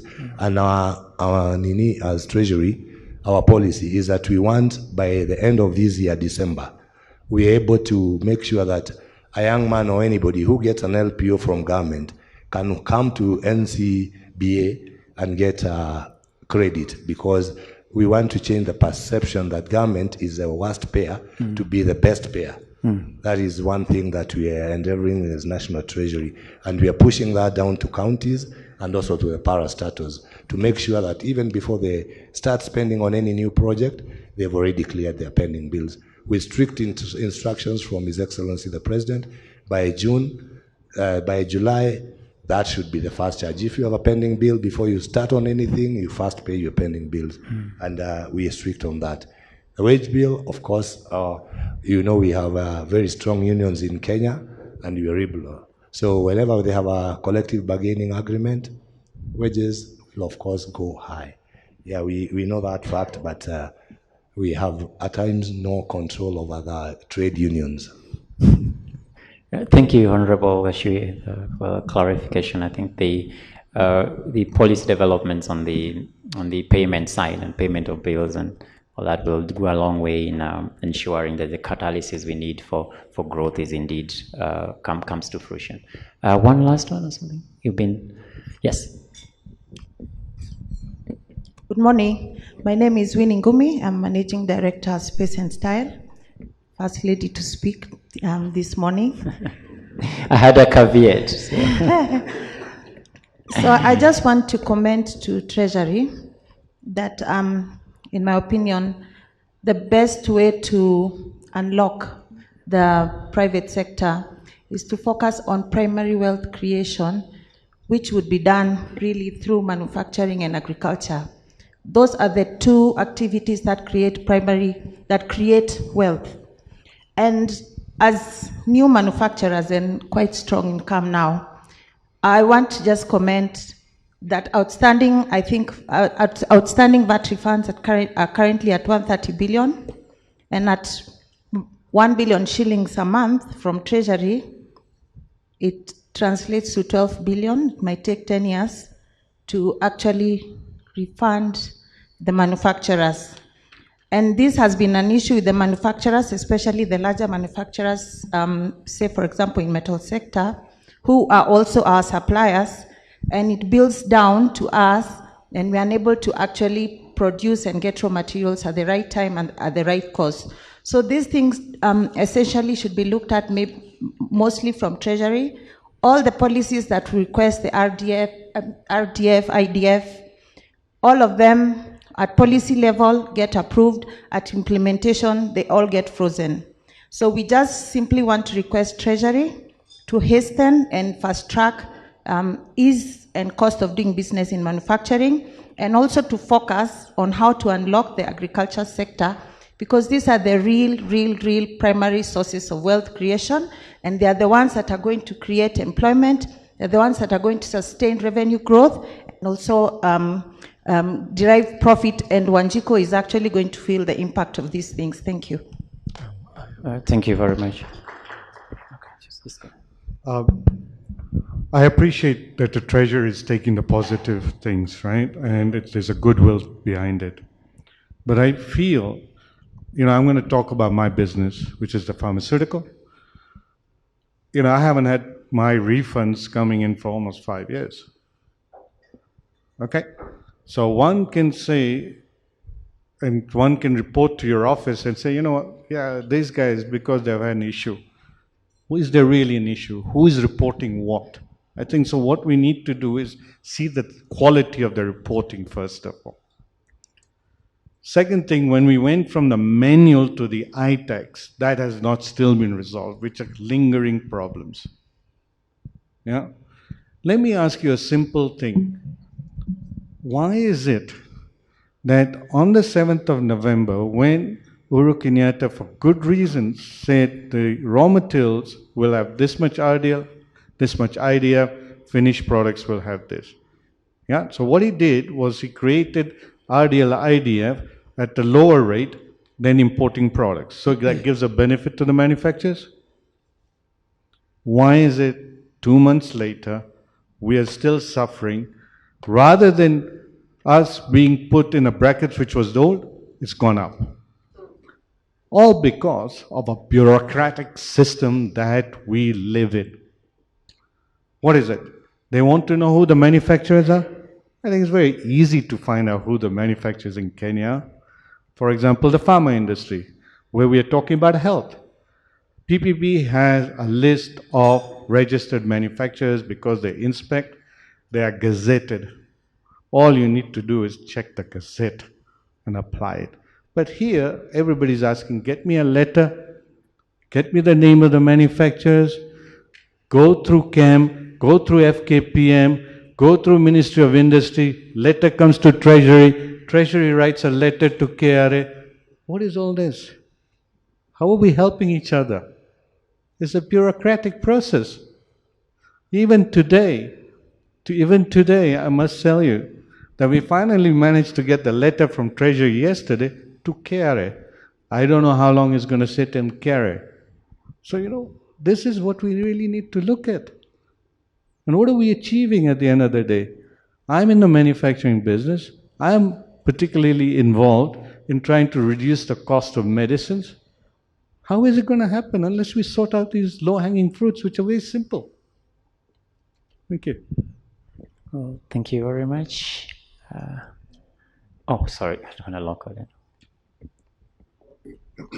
Good morning, everyone. My name's Jared Conlon. I'm a missionary oblate of Mary Immaculate in the Catholic Church. I've been a missionary for 20 years, and I worked for 20 years as a mining engineer, mainly in Australia and around the world. I'd like to raise two big issues that affect all businesses and everyone in the community. The first one is our road network. We need a watchdog. We have watchdogs on our banks, which has made our banks very safe and efficient. But we have no watchdog on our road network. At the moment it's causing a crisis, but nobody can see it. Let me make some comments. Increased maintenance of vehicles, increased medical costs due to accidents, reduced productivity by traffic jams, money is for spare parts, increased road maintenance due to delayed repairs. There are cartels allowing the roads to deteriorate so much that then they need a big project to repair the roads. Instead of fixing a small pothole, it becomes a very large job. So it's very expensive for the government, and it destroys business productivity. Then we have the traffic jams stopping productivity. So I would really ask Treasury, can you create a watchdog for our road network? As we build new infrastructure, our existing infrastructure is deteriorating. It's just falling to pieces, and that can't help business to make profits. The other point I want to make is there's a pollution crisis in Nairobi and many parts of Kenya. We need, there's a very simple solution to what's going to be a big elephant in a few years' time, and that's cancer treatment. In all the developed countries, more developed than Kenya, the exhaust pipes go above the cabins of the trucks and above the cabins of the buses. But here in Kenya, they come out at ground level. So when you walk down the street, you're sucking in, breathing in undiluted fumes from all the vehicles. But if we put it up above, by the time the fumes come down, they're much diluted. That will reduce hugely the medical costs in the future. It will cost the government nothing, just a bit of legislation to force all operators to put the exhausts above the cabins. No cost to the government, but it will reduce government expenditure in the future. Thank you very much. Thank you. Thank you for those useful observations. Trust I'm not leaving anyone out. Okay. Yes. Okay. So we are wrapping up, and we have first economic report from NCBA will be ours. So if I may, I'd like to invite our chief guest, Honorable Nelson Gashuye, over to the podium. Our GMD, Mr. John Gashora, our Executive Director, Mr. Jeremy Ngunze, and Group Director, Corporate Banking, John Okulo. Could you please understand there's a ceremony right at the end. So the Rosalind and team, you'll probably guide us at this stage. Please. And of course, the economists, Faith and Stephanie.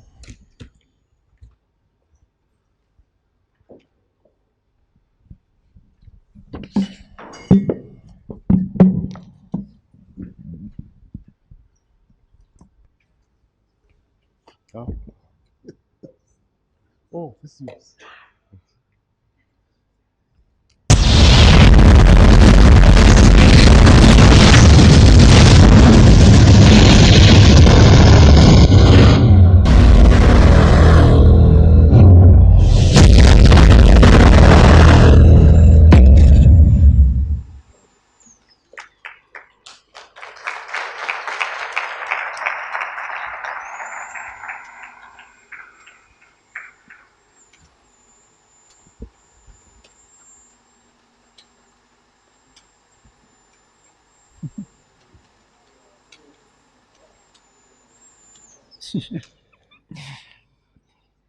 Sorry.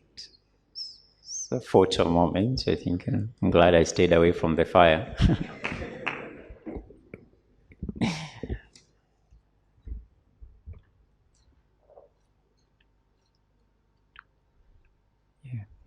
Yeah, so maybe our senior economist, Faith, just 2 minutes on the comments on the report. Thank you very much. Thank you.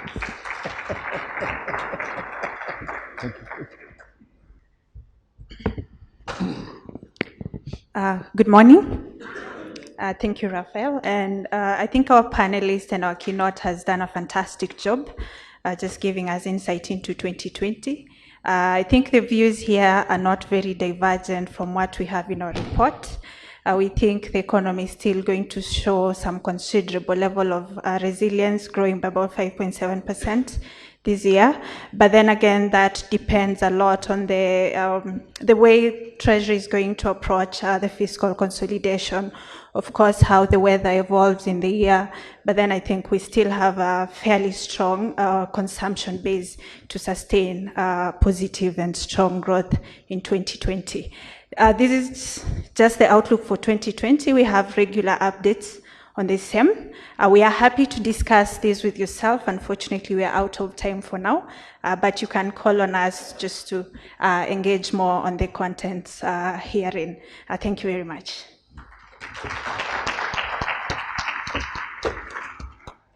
I had no idea Faith is gifted with brevity. I think she's mindful of time. Anyway, thank you very much, Faith. We've come to the end of our program. Panelists, thank you very much for wonderful thoughts. Your insights have been great, I think, as we shape decisions in the boardrooms that we all participate in. Some of these insights will be very useful as we navigate the economic environment in the months ahead. And of course, I wish you all very well. Now, I think it's my pleasure to invite the convener, actually. There's a major convener, the GMD, but then there's the convener on the ground, Group Director, Corporate Banking, Mr. John Okulo, to make some closing remarks. And thank you. Sorry? Oh, I'm told I didn't introduce myself. My name is Raphael, sorry. Come on. Thanks, John.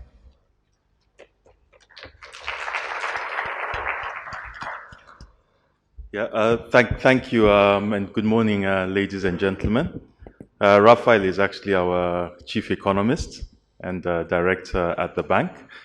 It is indeed my honor to have this opportunity to give the closing remarks at NCBA's inaugural economic forum. This is actually the 7th forum. There were 6 forums in the previous bank. This is now the 7th and first for NCBA. I would first like to start by thanking our key speaker, Honorable Nelson Gaishuhia, Chief Administrative Secretary, National Treasury and Planning. Thank you for delivering your keynote address and laying down a perfect platform for discussion. We hope that the discussion has also provided useful feedback to the government from industry and other players in the economy. What I would really like to emphasize is that we do not take government's presence here for granted. We've had the honor of having a government representation at all the previous forums, and we are very humbled that all the representatives of government come and take the feedback from industry and go back and take whatever action is possible. I think there's a lot of clarity that the CAS has provided on government's role on the socio-economic aspects and not just purely the economy. So in connecting an extra 6 million people to electricity, it's not only helping the Juakali sector, but I think Dr. Wagasha mentioned about the need to spend on education. And I'd like to see if we could carry out some analysis and see the impact of lighting up 6 million homesteads and the impact it has on children who previously could not study at night, but now can study in a safe environment. So thank you for bringing in that clarity. To our panelists, would really like to thank you for a very engaging session. And I'd like to start by thanking Mr. Kwame Owino for always being able to set the tone and allow everybody to open up by asking, very pertinent and important questions. Dr. Peter Chacha, thank you very much for bringing your perspective from the World Bank. Dr. Bwe Wagasha, I think this is the third session that you've been with us. Thank you for being a strong supporter and being able to very eloquently speak about economic affairs. Yeah? And to Mr. Vimal Patel, representing industry, thank you. You were very candid in your feedback. And as I was sitting there, I was wondering whether our economists can come up with a measure of ease of doing business qua ground. Because, and then we can use that to feedback and look at the gains, because there have been very significant gains in our country over the last few years. But certainly there are a lot of challenges which have been spoken about here. So thank you all for offering balanced insights into the Kenyan economy. I believe the feedback presented here today will be useful in not only improving the policy landscape, but also driving strategic conversations for our customers and for the benefit of the economy in 2020. I would like to sincerely thank our customers for joining us here today and for your contribution in today's discussion.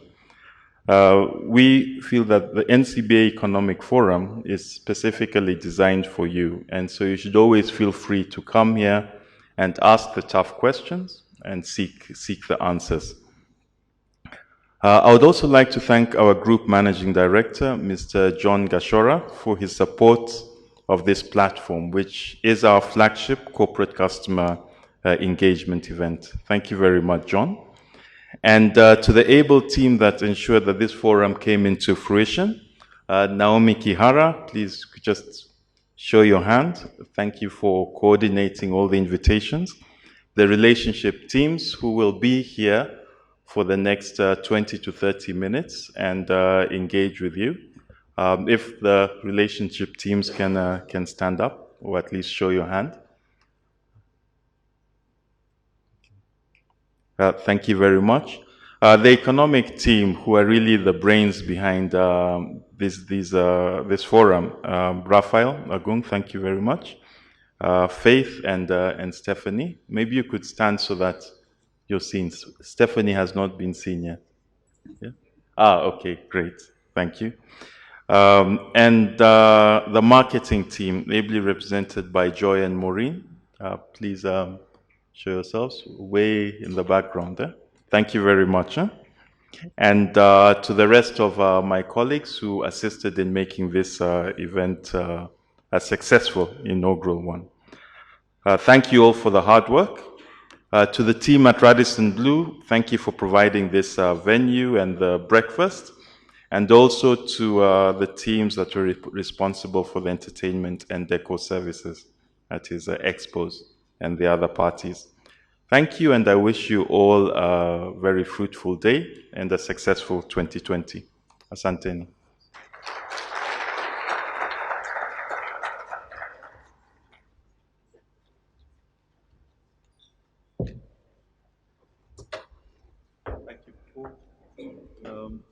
Thank you. Before the panelists leave, we'd just like to ask you to have a seat, and there's a small token to remember that you are in the firing line. And as our guests leave, please remember to pick up a copy of the economic report. Thank you.